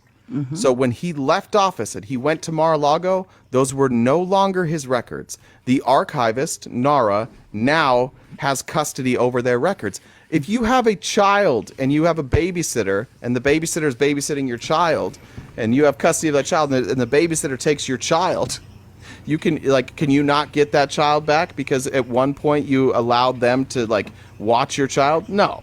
These aren't his. He didn't have any right to have them. Nara allowed him to have them. The archivist said, you can have them, but we need them back whenever we say so, and he didn't do that. They weren't his. When he says, I very legally took these records, he's fucking lying to you. And he keeps citing the one thing that proves that he didn't have that. He's like, look at the Presidential Records Act. Yeah, I am. It's the one thing it's the one thing we have in place that proves that what you did was a crime. That's what we're looking at. We're looking at the thing you keep telling us to look at. They weren't yours. I know. And it's funny because it just proves that nobody in MAGA reads. Because it just very simply read it. Right, but absolutely. It's and also I was listening to someone explain it. We could go into it further, but just because you say, and even if a president says, oh, these are my personal records and cites the Presidential Records Act, it doesn't make it so. It's absolutely absurd. But yeah, let's move on to the next. I have to read a comment again from a donation. Thank you guys. And once again, if you guys would like me to read your comments and you want to, the Cash App and the Venmo are right there. I will read. Unfortunately, I have to read every message. I hate this so much. RTP is so flippin' handsome. Makes me wish I was still 35. Yes. Or do you maybe like slightly older women? I have issues, if that helps. That's from Sue. Yes, Thanks, that Sue. does help. That does help, Sue. Tap the That is a screen, selling guys. point. Well, tap RTP's face. Yeah, the more damage, on. the better. That does help. Yeah, if you were a Republican, you'd be set. Thank you. Can we move on? Good job. Thanks. Oopsie. I have issues too. Just what he did. But by the way, they released Hillary Clinton. She hammered her phones. She used. Oh my God. This is one of the worst. Prepare yourself for this. Sometimes I'm really wondering about Trump. This is one of those moments. I understand he knows nothing about technology. I do understand that. But I also do understand that he can't really believe this. So this is where MAGA, that he really thinks nothing of your intelligence. This is probably... It's egregious what he did. But by the way, they released Hillary Clinton. She hammered her phones. She used all sorts of acid testing and everything else. They call it bleach bit, but it's essentially acid that will destroy everything, within 10 miles. I mean, what she did was unbelievable. Nothing happens to her. Nothing happens to Bill Clinton. He took it out in his socks. It was the famous socks case, which he actually ended up winning. It's agreed. Okay. Do you see what I'm saying here? You guys, BleachBit is a software. It's computer software. Okay? Nobody had a vat of acid and dropped the computer in there. All of her jeans were acid wash. Levi's. Yes. It's also the process that makes acid wash jeans. Same thing, BleachBit. Same thing, really. Every pair of jeans within a 10-mile radius was acid washed because of Hillary Clinton. It was horrific. No, Joe, that's not what I'm saying. I think Trump very much knows. I think Trump is just saying this to other people. I think he's insulting your intelligence. I don't think, well, what do you think, Jay? What's your take? I think that he knows, he's heard the terms, but Donald Trump, one of my favorite things about him is when he's saying his talking points and then he thinks of something, he'll just say it. Yeah. And that's what he said. Yeah, this could be one of those. Yeah, he's acid wiped out everything in a 10-mile radius. What the fuck are you talking about? He just said that. Acid everywhere. He wanted the acid to sound dangerous. And scare them. Yeah, I firmly believe that he thinks that she took acid and on Breaking Bad. I think that's what he thinks, that she was using acid to Maybe I really just am scared to phones. believe he's that clueless. Why would you choose to say that was a dumb thing to say? There's no good reason to say that. I think he believed that. I wholeheartedly think he believed It's that. very okay. It's possible. I mean, he doesn't. The whales. Then again, when I think about the whales and the magnets don't work underwater, and all the things. Yeah, maybe he did believe that. But you guys thought Chernobyl was bad. BleachBit, just to save anyone else in Baga who's confused, BleachBit is 100% computer software. So. She's supposed to care about the environment. What kind of person that cares about the environment wipes out a 10-mile radius with acid? With acid. Yeah. Just pouring acid everywhere. It's horrible. People. Stupid. It's horrible. Yeah, but yeah, this same guy that wanted to nuke a hurricane. Good point, Ash. Oh yes. That's true. Actually, you're right. The Hunter Biden stuff is bad. Let's face it. And here we go. I forget. I keep forgetting how crazy this interview was. the Hunter Biden stuff is bad. Let's face it. And if you believe the laptop from hell, there's a lot of money that's been exchanged, and it's a lot of money and seems like a lot of proof. They're going to find out, and they certainly have found out, because look, a lot of money has been exchanged, and from a lot of different countries, including China, and that's serious stuff. But I would just say to him, what do you say? If Trump No was information. If Trump was just a guy on TikTok, and they're like, you should debate this guy, I'd be like, Yeah, no. nobody would listen. Well, No, even like- Republicans wouldn't listen to someone saying this stuff. There's just many countries and a lot of money. And if you believe the computer, I mean, I don't know. There's a lot of information on there. And some things happen and some bad things. And I'd like to see him connect the dots, because we want to get to the origins of the oranges of the laptop, I think. And so we know that the laptop is from hell. Oh, you said origins. I thought you said oranges. And I was like, is I that did. a joke about Trump? Oh, you said did. oranges? Yeah, or we got to get to the origins? oranges of it. That's the start, the oranges of it. Yeah. Okay, got it. Yeah, that's a Trump quote. Well, the laptop's from hell, and he believes that Joe Biden is taking our country to hell. Wouldn't we figure out where the laptop came from if we just continued on this path? It sounds like Joe Biden is leading us right to where he wants to. He's leading us right down to the oranges of the laptop. Gets up and makes a speech the other day. He's screaming at everybody like, Oh, here we go. This is I can't even stand. And after this, I actually have a Jared Moskowitz clip we're going to play. So this is Trump now, after all the Biden crime family, the Sleepy Joe. Now this is the new State of the Union, theory. Gets up and makes a speech the other day. He's screaming at everybody like a lunatic. And everybody said, oh, he made it. He made it through, barely. He made it through the speech, and he was all jacked up. And you just wonder what's going on. This is a very dangerous time for our country. Yeah, it is. What did he mean? What the fuck? Play it again. What he meant. We just, You know what we he got to meant. get MAGA up He's here to implying. Makes a speech, gets up. Well, excuse me. I don't want to say implying. I want to say what the truth is. He's projecting. This is all a projection. Every single thing Trump is up to, it's projected onto his opponents. What is he saying?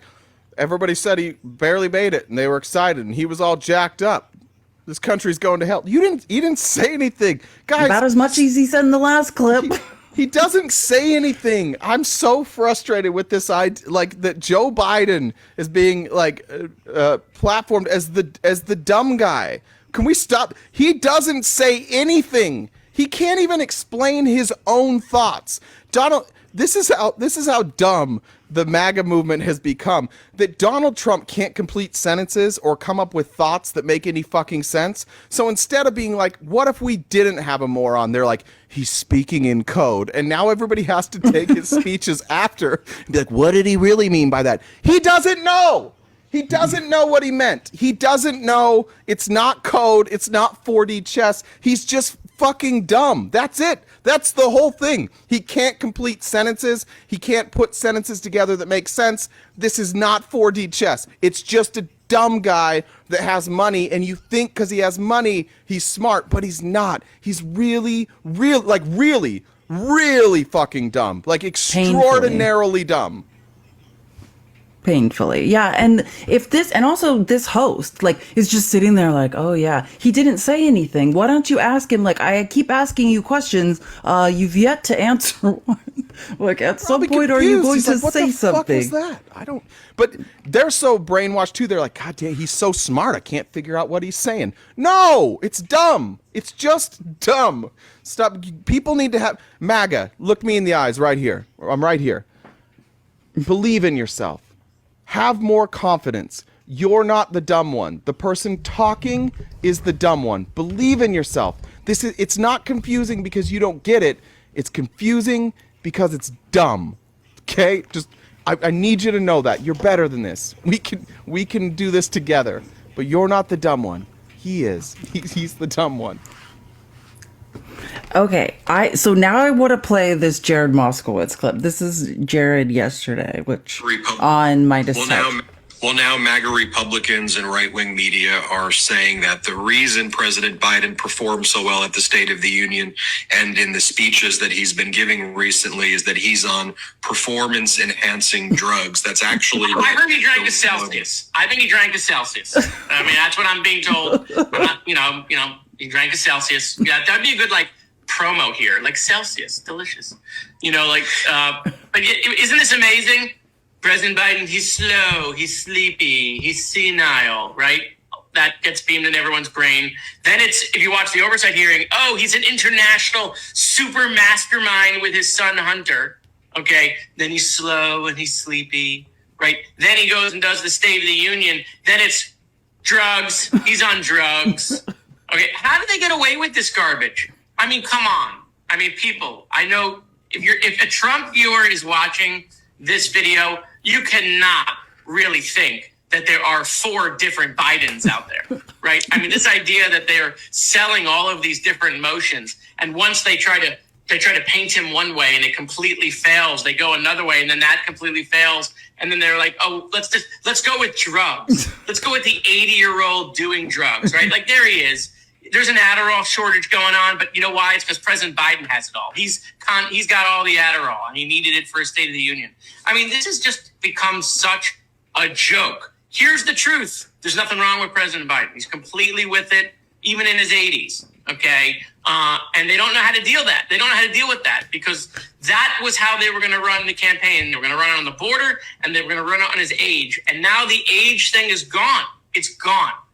So now President Biden has to be a drug addict. I'm surprised they haven't blamed Hunter yet. We'll wait for We'll wait for that. Nailed it. I'd like to address 2 things. One, two words for the first answer. Ronnie Jackson.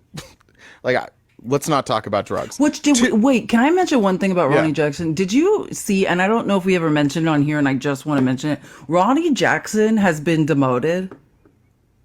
He's pretending to be a rear mat. No, years ago. He got, when the investigation was done into what was going on with the White House and the drugs being doled out, he was demoted from rear admiral and has continued to call himself rear admiral and is not one. And they said and they put out a statement, the military, and they were like, it'd be one thing, if other people are mistaking him and calling him rear admiral, but he should not be calling himself that. Well, in all fairness, he's a captain. Yeah, but that's also his OF username. So I think he's playing semantics there. Yeah, that's true. It's a brand at this point. Secondly, I've said this before.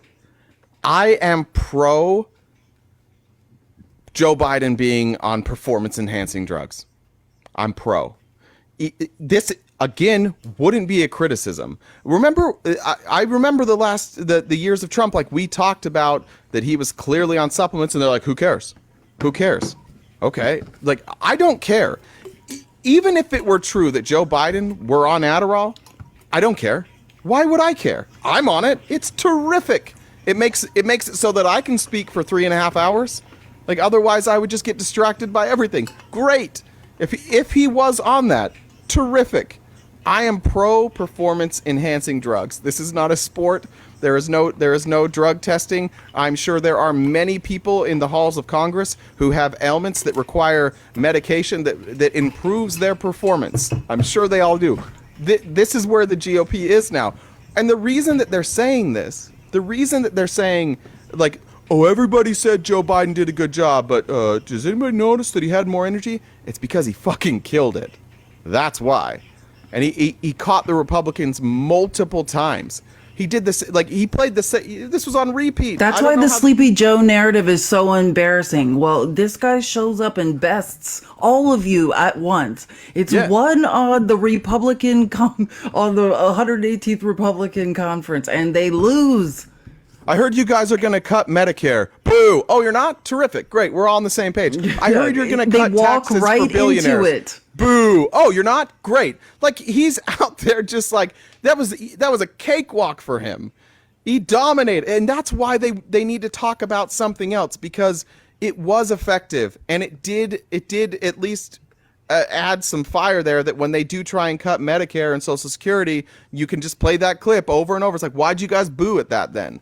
Why were you booing? It sounds like he told the truth. Which, by the way, unforced error, right? Like, Trump didn't have to come out on CNBC last week and or on Monday and start talking about cutting, how he's going to cut Social Security and Medicare. That's a huge unforced error by Trump that he walked into. And now they're coming out and pointing out, like, every year in his budget when he was president, he proposed cuts to Social Security and Medicare. Like, he created this entire problem again for himself, brought it out. And the same thing with the Republicans. They call it the bully pulpit for a reason, right? You don't, at the State of the Union, when someone has a microphone, is being filmed, has all the power, go up against them, right? That's again an unforced error by Republicans. When I say these are self-inflicted wounds, that's what I'm saying. None of this stuff has to happen to the Republicans or to Trump.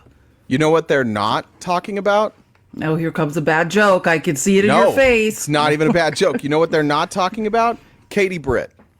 Because that was such a fucking disaster that they're not even pretending it was good. They're just, they're just pretending her. It didn't happen. The MAGA Republicans trash her. But I will say, I actually, last year, the misogyny that comes out of Republicans, if you're a woman and you fail at a performance, trust me, I can tell you, like we talk about, the hate I get compared to Jay, like, it's unbelievable. And if a man had failed in that way, it would be a different story. But the hate, like Charlie Kirk, Steve Bannon, the hate that was oozing out of the far right for Katie Britt honestly scared me.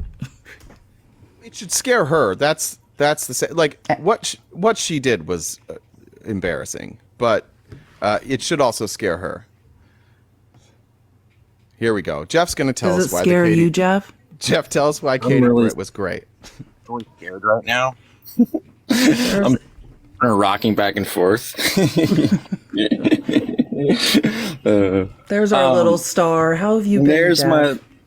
I'm just a bundle of joy as usual. You know, how you guys doing? How you doing? All right, yeah, it's definitely. Yeah, you are. It's definitely a different day. Yeah, tough week for Democrats, I would say. Or tough couple of weeks. Been a tough week for Democrats, you feel like? For me personally, but yeah. yeah, that too. But no, like just like with the cases, it looks like the case in Florida is about to get thrown out. Fani Willis is about to get dumped. I mean, these guys are all going to be looking really silly. You know? Why do you think the Florida case is going to get thrown out? Just because it's looking like they're rules for thee, but not for, rules for Trump, but not for any other president, you know? What do you mean? Well, yeah, well, we know that, right. Based off of Herr's testimony, I mean, we know that Biden had classified documents everywhere. Like what? But Trump's not charged for having classified documents. Okay, so you're saying that it's okay that Trump took those documents? Well, he's not being charged for that. Wait, so are you saying it's okay, though? No. Okay, then it's illegal, right? Yeah. Okay, therefore, he's not being charged for that. Biden broke the law. You always ask me, like, what? Yeah. Yeah, but they both did, and they both didn't get charged for it. Right. But they're prosecuting one, but not the other, right? Well, and if you're going to tell me they're not prosecuting for that, though. I know, but if you're going to tell me they're prosecuting the fact that these documents, something about them, right? Whether it was retention, willful retention, or whatever it was. No, right? obstruction. He's being charged for obstruction. Also willful intention, retention, No. correct? No, incorrect. I'm pretty sure that was one of the charges in the Jack Smith case. One of the several charges, right? Willful retention. No, But I don't believe so. No. Oh, okay. I mean, what was the other I charge you could said? be wrong, but I'm pretty sure. Yeah, no. That's It's one of them. Okay, so obstruction. I see it now. I've got it pulled up. Okay, so if you drop that one, if you were to drop that one, which I think would be fair, I think that it's fair to drop that. You still have obstruction, right? Right. Okay, perfect. So, and I want to talk about that, but first, let's agree on a couple things that they both broke the law. Yeah, I said that earlier today. Yeah. Oh, I wasn't watching the whole thing, but okay, perfect. Okay, and then you're telling me. So, do you understand? I mean, basically the only reason they're not charging, Biden is because he's just too old. That's not true. Right. He's just too senile. Unfortunately, that's not true. He doesn't have the evidence, and he said that. Yeah, Robert Hur said that it's because he didn't have evidence. That's what he testified to. Right, because you understand that's because Robert Hur is actually one of the best prosecutors out there, one of the best special counsels, because he's, why? Because he's not biased. He's very fair. Because if you watch the, both the Republicans and the Democrats were grilling him, not happy. They were both unhappy that he wasn't just bowing down to either side. I think but his words are, so if you think he's a good prosecutor, he said that he didn't prosecute him because there wasn't significant evidence or enough evidence, sufficient. That's the word I'm looking for. Sufficient evidence to charge him. Right, because the state, the federal government has a higher level of proof that they have to prove, right, when they're prosecuting civilians. Would you agree? There's a higher there's a burden of proof. There's a burden of proof. Yeah. Right. If I was to take you to court for unaliving or something, right, and I'm trying to prove my case against you, I'm gonna be able to. I can leverage less. It's gonna be more credible for me to use less burdens of proof, like you just said, Felice. Right. Just what I'm trying to say here. My point is that it ought to be correct that when the federal government prosecutes someone, that they have to be held to a higher standard. Right? Because technically the people own the government, right? And if the government is tyrannical, then this could pose a serious problem. But there's no evidence that the government's tyrannical. No, I'm just saying, I'm just making my point there. Do you see what my point is, though? Not really. I'm struggling. So here, look. Yeah, the federal government has to prove their case. Period. Yeah, if they want to convict someone, they have to prove it. Well, beyond it's they have to have higher levels of burdens of proof, basically. That's all I'm saying.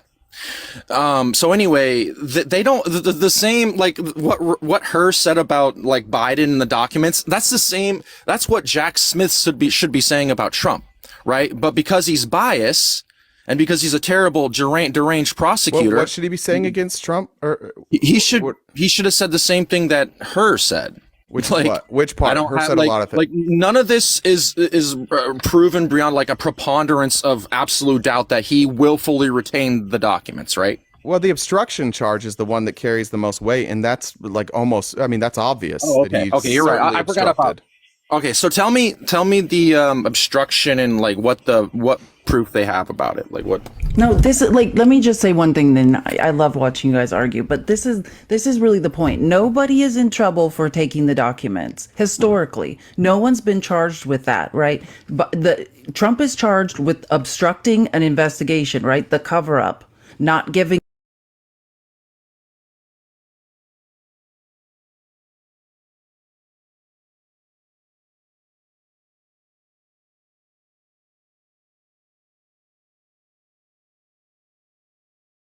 Boxes of documents around, things like that. So it's just about the cover up. I want to talk about that. And in comparison, Biden self-reported, called NARA, his lawyer, the White House lawyers called NARA. They did their own investigation. That's the difference. There was no cover up. There was no obstruction. Right. So, okay. I see what you're saying. But there's a couple of problems here. Biden did not self-report. His lawyers did. right? And because they saw what was going on with Trump, obviously, right? That was a smart move on their part, of course, because they're covering their ass. Okay, lawyers work on behalf of somebody. They're not reporting themselves. They work on behalf. When a lawyer, Jeff, Biden self-report. Nobody's disputing that. Not her, not anyone. Biden self-reported. Okay, that's like saying, like, if a lawyer witnessed a murder, he has to report that murder, yes? Or unaliving, I'm sorry. Yeah, but I don't think that. Yeah, I see what you're saying, but yes, that's Jeff. That has nothing to do with. They were representing their client in a case. Yeah, just so we're clear, what happened here is when all this stuff unfolded with Trump, both Mike Pence and Joe Biden basically went to their attorneys and said, "Hey, contact NARA and tell them to come and make sure we don't have any." So they instructed their attorneys to contact NARA. Their attorneys would not contact NARA without them knowing. And maybe their attorney called Joe Biden first and be like, "Hey, we might want to contact NARA." Either one of those things happened, but it's not like the attorneys witnessed a crime and then like reported it. You know what I mean? Like this was Mike Pence and Joe Biden. By the way, nobody's going after Mike Pence. Did the exact same thing. Right. Well, no, sure. Okay. No, I could say that was a smart move on his part. Okay. And that was, okay. So I get what you're saying there. And then now the second part is, now you said it was perfect. You're like, you understand that the state or the government, they're trying to prosecute Trump. They're saying they're using that they moved boxes. They have videotapes, right? Well, let's get the charges correct here right now, because I just want to make sure we're clear. The willful retention charge that he's facing is for national defense information. It's specific. So it's different than like willfully retaining just any classified documents. The only willful retention charge is about national defense information. Okay, how are you proving that it's willful? Hold on, just let me read the charge real quick and we can get into them. 1 count of conspiracy to obstruct justice, 3 counts of withholding or concealing a document, 2 counts of false statements, and 2 counts of altering, destroying, mutilating, or concealing an object of record. Okay. So it's hard for me to remember that whole, but okay. We'll just talk about it. One thing. So, all right. Okay. So you do understand how hard it is to prove that he willfully retained documents, right? That's what that's what Herr was saying. Thing ever to prove. The difference between, so how? What's their proof? So the difference between these two scenarios is when you're trying to prove that Joe Biden willfully retained the documents, you have to show that like he was trying to hide those documents from NARA. There's really no evidence of that. NARA didn't ask for them. NARA wasn't demanding them. Joe Biden didn't tell them no. Trump, on the other hand, was asked for these documents back multiple times. So when he's asked for a document, and when he's asked for documents back and he doesn't give them, that's so easy that's willful. That's willful retention of. Wait, but hold on. And one more part. Wait, one more piece. Wait, one more piece, Jeff. Let me just say one more piece that makes it willful. The thing is, and what he's also charged for is he's saying willfully of his own free will, I certify by signing papers that we have no more documents. Right? That's the other problem with this. And he had his lawyers sign as well. And to say, I gave them all back. And then when the FBI subpoenaed his security footage, he had boxes and boxes more. He willfully volunteered to the government. You've got them all. I gave them all back to you. And that was a lie. That's willful retention. That's okay. You're going to have to show me where he said he gave them every single document. Prove that first. Show me that where he signed that. It's a piece of paper. Hang on. And then you're saying it's a piece of paper he signed. Right. Show me that piece of paper. And then second, you're talking about like an affidavit. Read the indictment. Two, the indictment is just a story the prosecutor's telling. I want to see that. Jeff, you have to look at their evidence. It's in there. They use citation and sources. Say, this is my evidence. Jeff, hold on. It's in there. There's screenshots, Jeff. If you show me a screenshot. Yes, I read the indictment, but I can't remember it all. Hold on, Jeff. Hold on. Yeah. All I'm saying is, just so that we don't waste a ton of time on this, the indictment itself, like anytime they referenced text messages or letters or emails, they had the text messages and the emails. They had screenshots. Anytime they talked about like where they found documents, they showed pictures. The Florida indictment does not have any evidence in there where they don't have the screenshots. So that email is in there. Yeah. Well, I don't have it pictures by I would love to. It's just not saved to my phone. I got you. I got you. So this is the problem I have, right? Because you're saying, like, who took these pictures? Who signed the paperwork, right? And then also, are you saying that NARA has it's not willful retention if he's keeping them from NARA, right? And he can also prove. Wait, who owns the documents? He wasn't going to permanently keep them, right? Who owns the documents, Jeff? Who owns the documents? The American people. The American people. And who have the American people put in as the custodian of those documents? NARA, but they don't have legal. They can't try you under a court of law, right? They're not a legal entity. No, that's why the FBI did the raid. Oh, imagine that! The good old FBI doing all the dirty work again. Yeah, it's their job to raid. It's their job to raid Mar-a-Lago, dude. Come on, man. No, it's their job to enforce. Yeah, it is their job in this case because NARA has no mechanism to enforce the law. The mechanism for NARA to enforce the law is the FBI. Okay, perfect. Now we're getting somewhere. So so Trump broke the law. Okay, what law did he break specifically by not sending NARA the documents when they asked for him the first or second time? How do you know he wasn't going to send to him the third or fourth time? It doesn't matter. He's not ever allowed to tell them no. Wait, you're not. Wow. So where are you getting that from? Presidential Records Act of 1978. Okay. So can you give me a source on that, or can you read that? Sure. And by the way, he didn't tell them no, right? They were in litigation. He didn't have them. So where are you getting that? From his emails to them. He said, we gave you all the documents that we have. And Trump wrote those emails himself? His attorney did. Ah, his attorney did. Okay. Okay, so you're getting into a whole nother But his attorney said can that of worms. Wait, I don't know if you know how this works. Like, if you tell your attorney something and your attorney says it, it's not your attorney's fault. Like, you're still on the hook for that, right? What about attorney-client privilege? There's no attorney. No. Let me say. Hold on. No, wait, Jeff. Let me say. Let me tell you something you guys may or may not remember. One of the things that Jack Smith successfully did is break attorney-client privilege, which is such a rare thing. Like, he went to court specifically and proved that between Trump and Evan Corcoran there was a criminal conspiracy, and so he needed to see the lawyer's notes. It's not even just the signed documents they have. They have Evan Corcoran's documented notes of the unfolding of this crime. Okay, so do you have one parcel of evidence on that?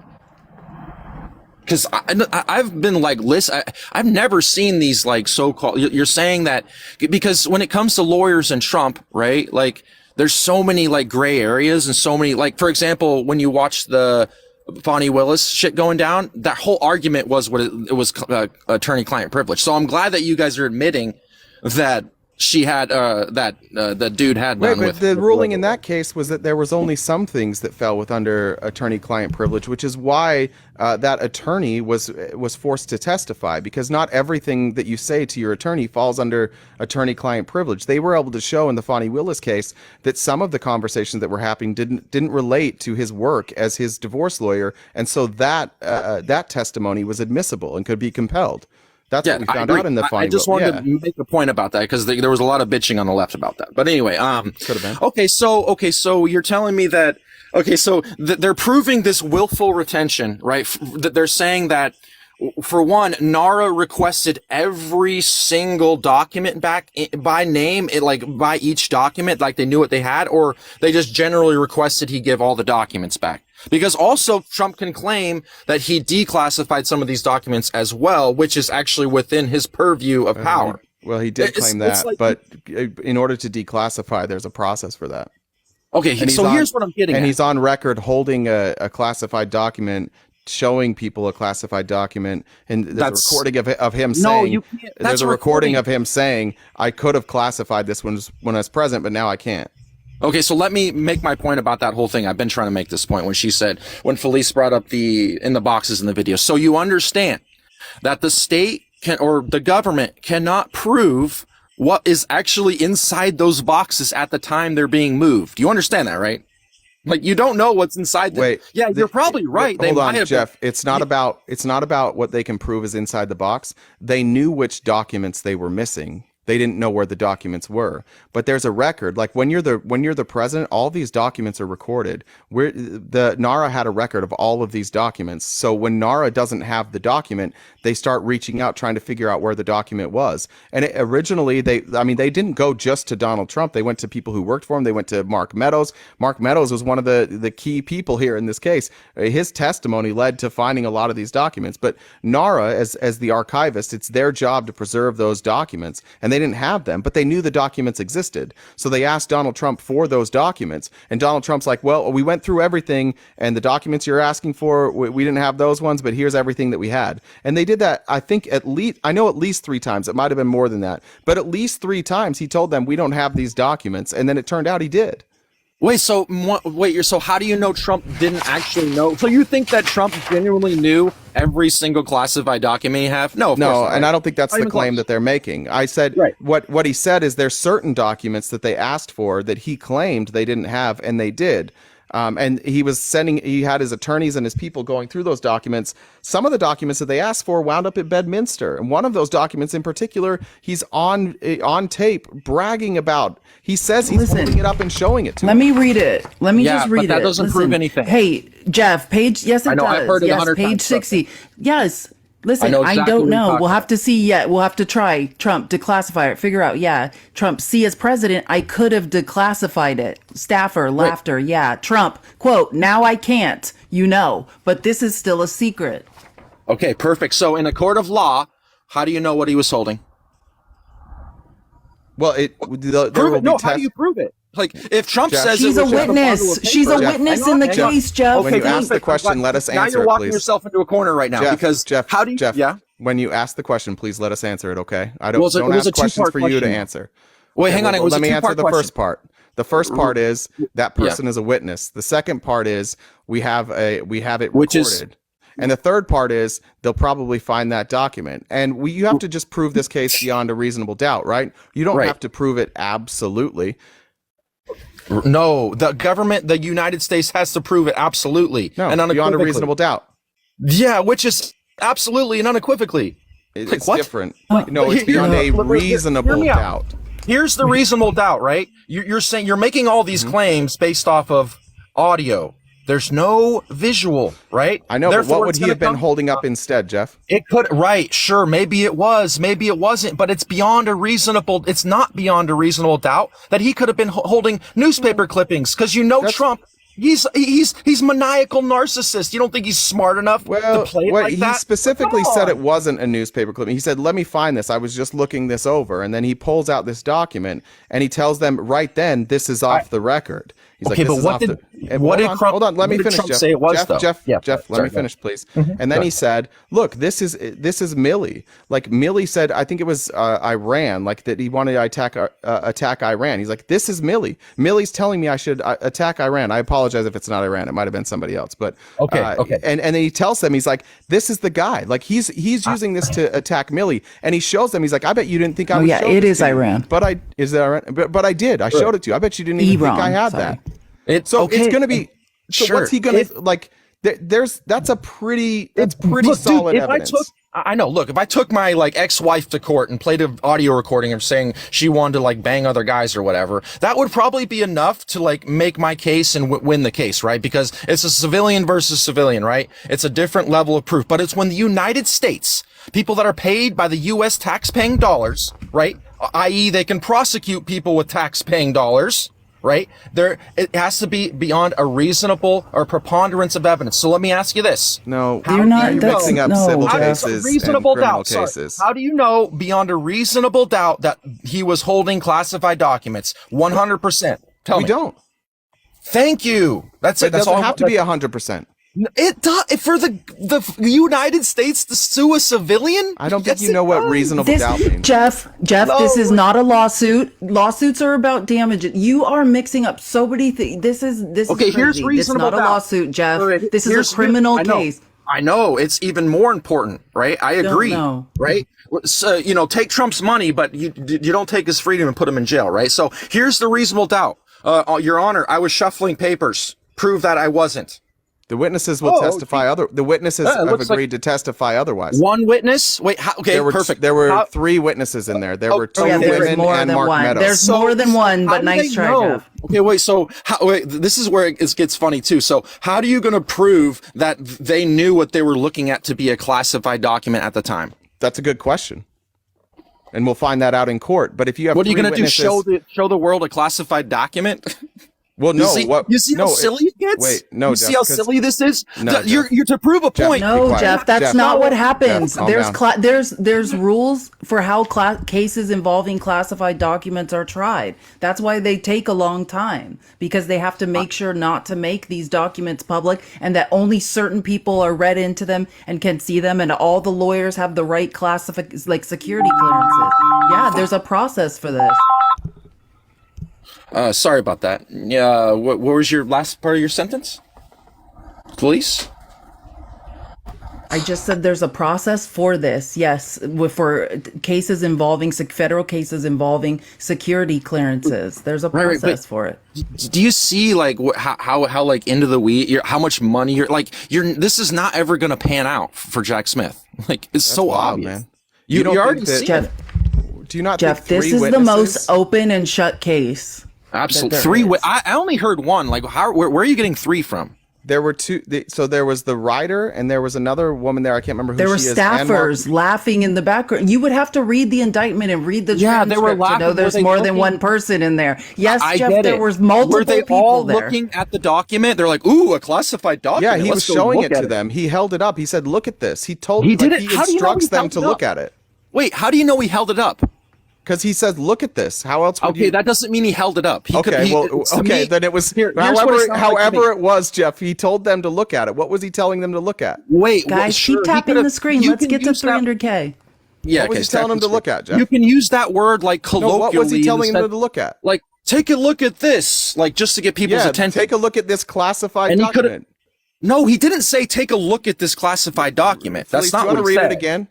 Like, I don't see with he you literally guys. Says take a look at this, and he says, to detail. Jeff. He says I could have. Jeff. He says I could have declassified this, but I didn't. Okay, read the whole thing. Let's see where he says. Okay, you guys stop. You guys stop. Okay, calm down, boys. And I'm gonna read this page 15, section number 34. Upon greeting the writer, the publisher, and his 2 staff members. So we were wrong. There were 4 people besides Trump in the room. I apologize. Trump stated, look what I found. This was Milley, but senior military officials' plan of attack. Read it and just show it's interesting.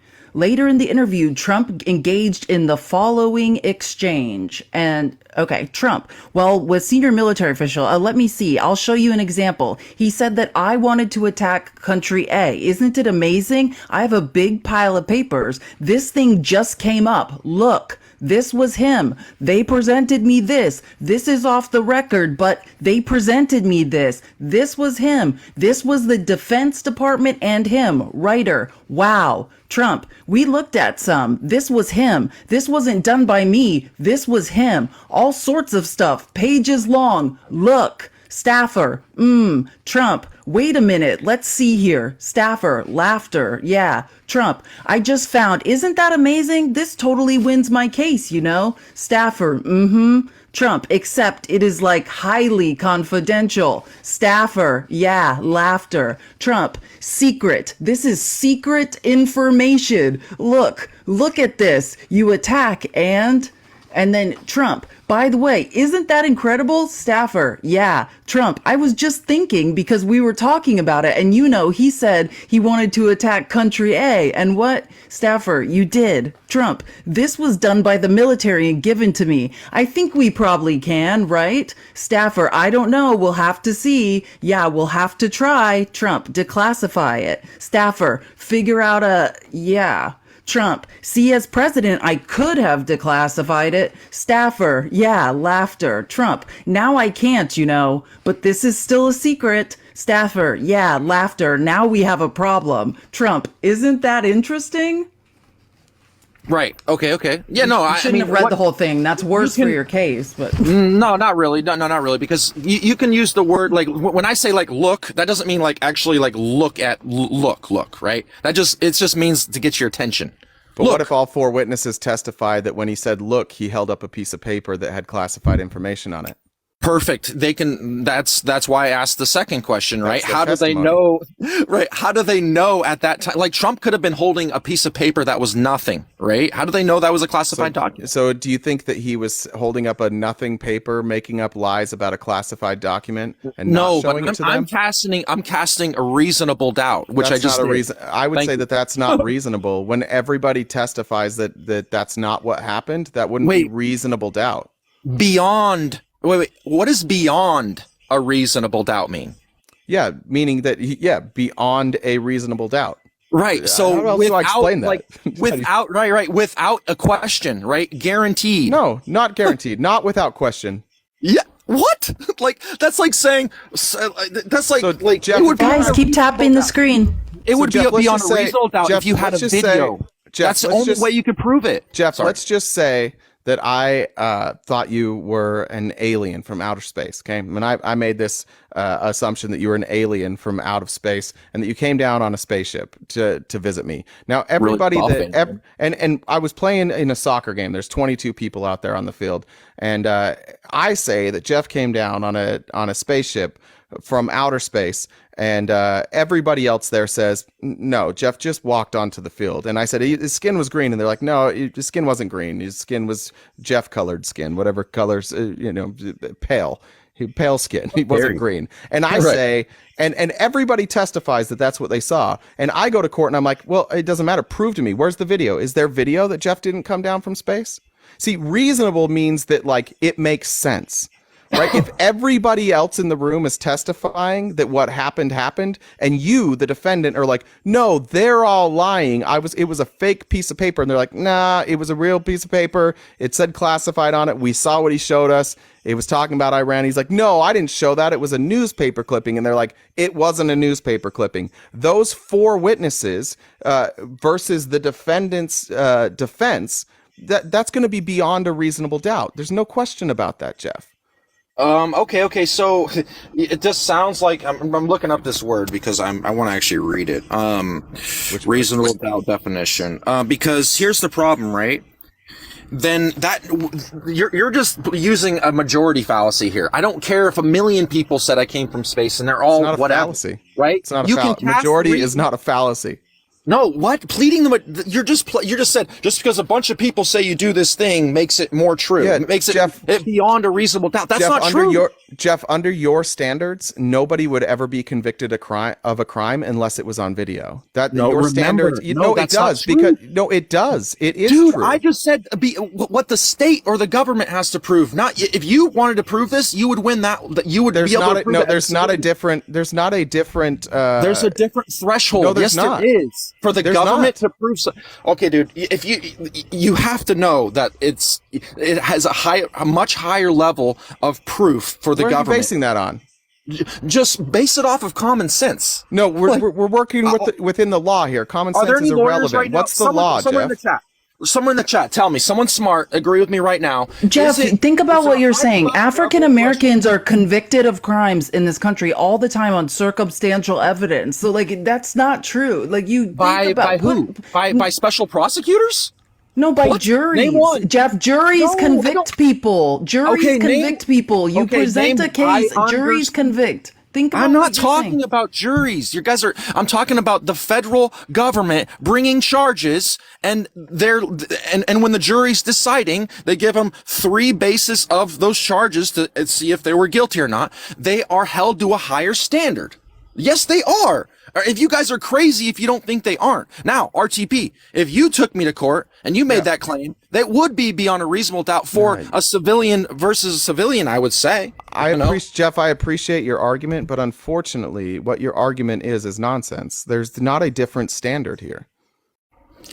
Hang on one sec. I'll prove it to you. Let's move. Yeah, but also we can just move past that. Like, we're arguing one point, like one little point of the charges. Like, there's part of the reason he's charged with willful retention comes from his own messages, or not his messages, but his conversations with his lawyers, that there are transcripts and stuff where he's saying, we don't have to give them back, right? Like, we could just not give them back. Like, over and over and over, trying to convince his lawyers, like, we just don't have to give them back. Like, that, it's not just, well, nobody can say for sure. It's much more complicated and in-depth than that. This is, and I've read every single indictment, this is the most open and shut case. As far as, again, he's not charged for taking the documents. Nobody ever is. For obstructing the investigation and refusing to give them back.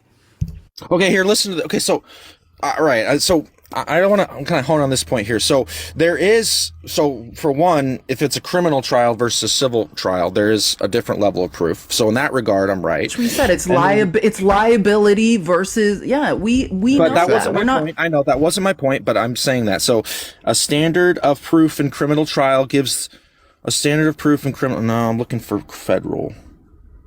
What's the highest level? A federal crime is a criminal trial, dude. It just matters like who's bringing the, like when you say a federal crime, like that just means that the FBI is the one that, or like the Department of Justice is bringing the charge, it means right? it's not the state, right? It's the federal government versus the state. Yeah, Yeah, so, but that doesn't mean that there's like it's still it's still criminal, right? No, I It's not agree. a different standard. It's not a different standard. It's the same standard. Here's another example. Let me just give you another example. This is page 21, number 54. On May 23rd, 2022, Trump met with Attorney 1 and Trump Attorney 2 at the Mar-a-Lago Club to discuss the response to the May 11th subpoena. So this is the point where the DOJ is saying, you have to legally give us these documents back. They've been subpoenaed. Trump Attorney 1 and Trump Attorney 2 told Trump that they needed to search for documents that would be responsive to the subpoena and provide a certification. And that's the document that we're talking about. They provide a certification that there had been compliance with the subpoena. Trump, in sum and substance, made the following statements, among others, as memorialized by Trump Attorney 1. A, I don't want anybody looking. I don't want anybody looking through my boxes. I really don't. I don't want you looking through my boxes. B, well, what happens if we just don't respond at all or don't play ball with them? C, wouldn't it be better if we just told them we don't have anything here? D, well, look, isn't it better if there are no documents?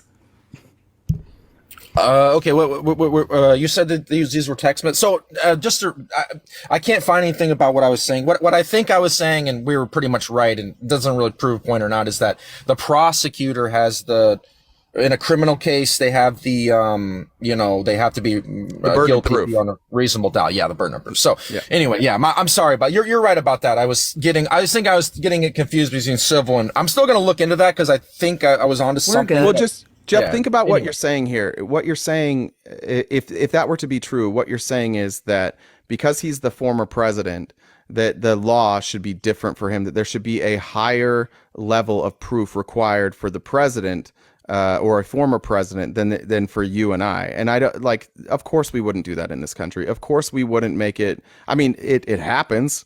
But like legally speaking, of course we wouldn't do that. Why would we give government officials a higher standard of proof to convict them of a crime? We wouldn't do that. Right. I don't think you would support that. I don't think you would be in favor of that. No, because it's a two-way street. I get that, but I think that. Yeah, I mean, my point on to prove, and here's the problem again, like presidents, hell, dude, you could go after him for murder or unaliving. I'm sorry, for like mass genocide, stuff like that, just for signing a declaration of war or whatever it is, stuff like that. I mean, they're liable for so many deaths. And so like, dude, a president could sign an unemployment form, that subsequently unalives 5,000 homeless people. You know what I mean? I agree. I agree with that, Jeff. I agree with all of that. But that, to me, that doesn't mean that we shouldn't prosecute for crimes that we view as lesser. No, I agree, but that doesn't mean we should just prosecute Trump and no one else. Well, if we're going to if we prosecuted presidents in this country for war crimes, which I'm in favor for, like every living president would be prosecuted for war crimes, every one of them. But if we're prosecuting people for willful retention of defense information and obstructing justice, well, only one of them seems to have committed those crimes. And so, yeah, let's prosecute. And Not if, be- and, if, I mean- and if Biden is shown to have willfully done the same thing, and if he's shown to have obstructed justice, also prosecute him. Same with Mike Pence, same with Barack Obama, any of them. I don't care. But only one of them has this type of evidence against them. Well, I mean, your normal argument would just be to ask what crimes have Joe Biden committed. So at least we know that Joe Biden's a criminal. Sure. I mean, if you want to say that like retaining classified documents makes you a criminal, that's fine. That's fine. If that's Hold how- on. I just want to say, well, no, wait, hold on. No one's ever been charged for it. Now, in the criminal code, federal criminal, is there a statute against taking classified documents after the Presidential Records Act because of what Nixon tried to do? And they said, now the people own these, not you, right? When you leave the White House, the archivist takes possession. Yeah, it is a crime technically, but historically, no one, not just in recent history with this stuff, historically, no one has been prosecuted for taking them. You don't have to have intent for it to be a crime. Like I could steal from. Oh, sorry, someone. certain crimes require. Oh, I was intent. like, what? I could accidentally steal from a store and be like, I didn't. But certain crimes require intent, right? That's why we have things like manslaughter versus Schmurder 1, right? Intent matters. Or so a crime of certain passion. crimes do require intent. But you're right. You don't have to have intent to commit a crime. But intent to commit the crime and then committing the crime, generally speaking, leads to higher charges, which is exactly what we're seeing here. Joe Biden, Mike Pence, they don't appear to have had the intent to commit a crime, where Donald Trump did. And that's why we're seeing more severe charges. The intent and the obstruction, that's what makes his charges more serious. He didn't do what they did and call their lawyers and say, hey, come check for everything and take whatever you need. He said, fuck them. Tell them we gave it back to him already. I'm keeping this shit. Well, I mean, technically, because he was talking about, he wasn't talking. Wait, was that in response to what the FBI was saying to him, or what was NARA was saying to him? NARA initially, and then the FBI. Yeah, it's not illegal. Right, but it's a different response to both. But the response she just read, that was to NARA, or that was in regards to their request, right? Yeah, Once the DOJ subpoenaed them, that was in response to the subpoena. Right, NARA is not. Yeah, they can't freaking arrest you because you're not going to give their documents back. The subpoena came from the Department of Justice. Exactly. Wait, can you only commit crime? Can you only commit crimes against people who can arrest you? Against not, right? Wait, of course no, wait, not. No, listen. Actually, that's a good question because you're going to walk yourself into a corner on this one. I'm sure. How would I commit a crime against someone that's there's no victim? No, that's not what I said. I said, let me ask the question again. You said it can't be a crime against NARA because they can't arrest you. They can't bring charges against you. And I'm asking you, so are you saying that you can only commit crimes against people who can arrest you? Well, that's not analogous because we're not talking about other people. I'm not making an analogy. I'm asking you if that's what your defense is. You're saying that it can't be a crime against NARA because they can't arrest you. So is your contention that you can't commit a crime against somebody or an organization unless they can arrest you? Right. That's a reductio in the form of an analogy, right? That's nonsense. Of course you're reducing my logic. Well, if you go to Best Buy and if you go to Best Buy and you steal an iPad, can they arrest you? If you steal an iPad? If you go into Best Buy and you steal an iPad, can the Best Buy employees arrest you? Not if it was your iPad. No, of course not. Did you commit a crime? No, not if it was your iPad to begin with. Of course it was. That's not stealing. About? Jeff, you're being silly right now. Jeff, you stole the iPad. It was Best Buy's iPad and you stole it. Wait, when Trump was president, can he have classified documents? Could he have the iPad? He wasn't president anymore. Wait, hang on. Guys, tap the screen. We're almost at 300K. Sorry. Answer the question. Can Trump, we're using this analogy now. So Trump, he got that iPad from Best Buy, correct? He was allowed to at the time. No, that's incorrect. The difference. No, you're wrong. Wait, Jeff, hold on. Your analogy is that I went into the store and stole an iPad. No, the store gave me this iPad because technically it's mine. I'm the president, right? And then now they're asking for it back, and I'm just saying, well, actually, since I can declassify and actually make some of these documents my own personal documents, just like Clinton did with Sock's case, why should I give them back? Well, let me help you out with this. In the Presidential Records Act of 1978, it establishes that the presidential records automatically transfer into the legal custody as the archivist as soon as the president leaves office. So all of these crimes that he's being accused of happened after he left office, where those classified documents, all of those documents no longer were under his custody. They belonged to the archivist. So they're not his anymore. So if he had these documents while he was president, there would be no crime, which is why he's not being charged for any documents that he had while he was president. But again, the Presidential Records Act establishes that the minute he leaves office, those are no longer his. Right, and he wasn't claiming that they were his personal documents either, even though Clinton did. It doesn't matter. If they ask for them back, you're legally obligated to give them back. You're legally obligated. What is that? Well, let me just say something really quick about that. Can I just answer that real quick? Oh yeah, go ahead. Yeah, there's an actual, it's an actual law. It's 44 USC 2201 to 2209. That's the actual law. Wait, what law is that? Presidential Records Act. Wait, okay, so what? Okay, wait. So you're saying that? Okay, what's the law? Can you read it? I've heard it. I know what you're talking about, but you want me to read the whole Presidential Records Act? Just the clause that makes your point. Yeah, the presidential records automatically transfer into the legal custody of the archivist as soon as the president leaves office. Okay, the automatically transfer. Now that doesn't necessarily mean, right, that it physically transfers, right? That just means the ownership is transferred at first, Nobody's right? saying that. And then eventually they actually get all the documents back, right? No. So again, it establishes. Wait, hold on, Jeff. Jeff. It establishes who has legal custody, and if the archivist has legal custody, then you cannot decline when they ask for those records back because they are theirs. He did. Jeff, if you borrow my lawnmower and I ask for it back and you don't give it back, did you commit a crime? If I borrowed your lawnmower, yeah, and so I signed paperwork and borrowed it, right? Sure, so whatever. I'm legally responsible for this lawnmower, and then I ask for it back because it's my lawnmower and I own it. No, if you don't give it back, did you commit a crime? Well, if I don't, it just depends on what would the crime be? Like if I'm gonna give it back, yes. For example, yeah, sure. Let's just say I sue you for this lawnmower because, for example, how would you sue me for something that's mine? Well, because possession is 9/10 the law.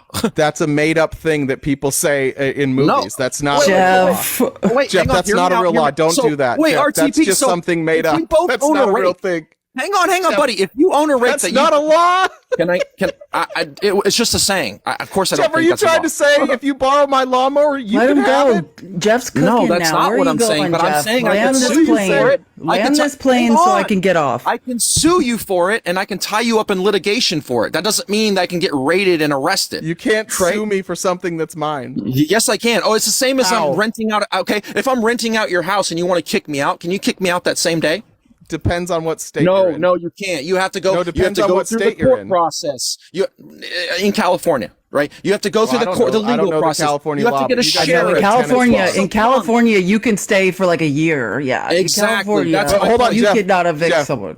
Yeah, Jeff, but that's because there's laws in place to protect tenants. There are no laws in place to protect lawnmowers that you borrow. Wait, a lawnmower is an inanimate object. Like it's not about. That's true, Jeff. Yes, there are inanimate. There are laws. But if you take my lawnmower and I ask for it back, I'm going to call the police and they're going to come to your house and they're going to take that lawnmower from you and they're going to give it back. They're not. And if you refuse to do so, you're going to be arrested. No, that's my fucking lawnmower. You know why? I put my name on it, bitch. Now, Jeff, you just write. Is that the Donald Trump defense? I wrote my name on all of the folders. They say Donald. Look at them. I wrote my name on them. It's the Donald, and you see the orange Cheeto dust on them. You see it. I got to get going, but you put up a solid effort today. Next time, pal. That was tough. Miss you. Come back and see us, Jeff. You're the best. Police is way hotter. RTV's he's funny looking. He's funny. Just for clarification, today he'll change his mind. Real quick. Aunt Julie's here. I know, Felice. I know you have a time constraint. If you need to go. I'll stay. I know you have. I'm fine. Okay. Aunt Julie's here. Hi, Miss Julie. Hi. Hi. It's been kind of a day. Oh no. No. I woke up to a bad smell. And it didn't mean my Depends weren't dependable. No, this was more like helicopter smoke and circus peanuts. Oh, shit. I didn't know what to make of it. And I tried to stand up and I realized my granny panties were sticky. Well, my heavens, you're not going to believe what happened to me. What happened? We had apartment inspection yesterday, so I had to hide the yummy gummies in my granny panties under my chub roll. And now I fell asleep, and I guess the body heat kind of melted them, and they got gooey and spread out. I've fallen asleep on my gummies before. I wish I hadn't experienced Oh, my this, heavens. but I have. It pulled my stomach fat so far down. I mean, it pulled the belly button. And it was so low over my fupa. It just, you could have flipped me over and one finger in the belly button carried me like a bowling ball. It's criminal. I didn't know what to do. So I started peeling and trying to separate the I don't even know what to say. I was trying to peel the skin layers apart, and it was like the worst home waxing kit you ever tried. I didn't know what to think. Now my entire lower body looks like one of them Sphinx cats. No hair, just wrinkles and rolls. It's horrible. What am I gonna do?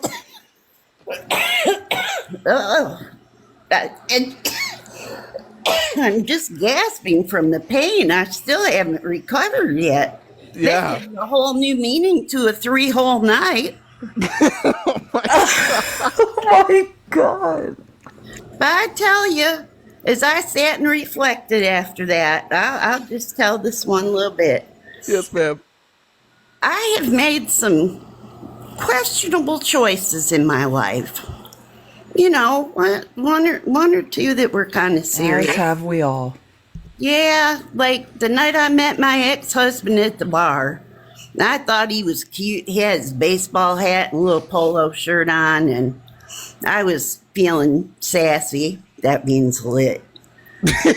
So, he was giving me the eye. That means lit. So I walked over, and I leaned my head over his long neck beer bottle and picked it up in my mouth, flipped my head back, and chugged the whole thing. God damn.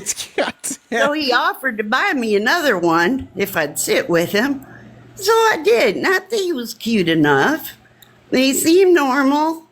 But then we got back to his house. He took his ball cap off, and I realized he had a ponytail.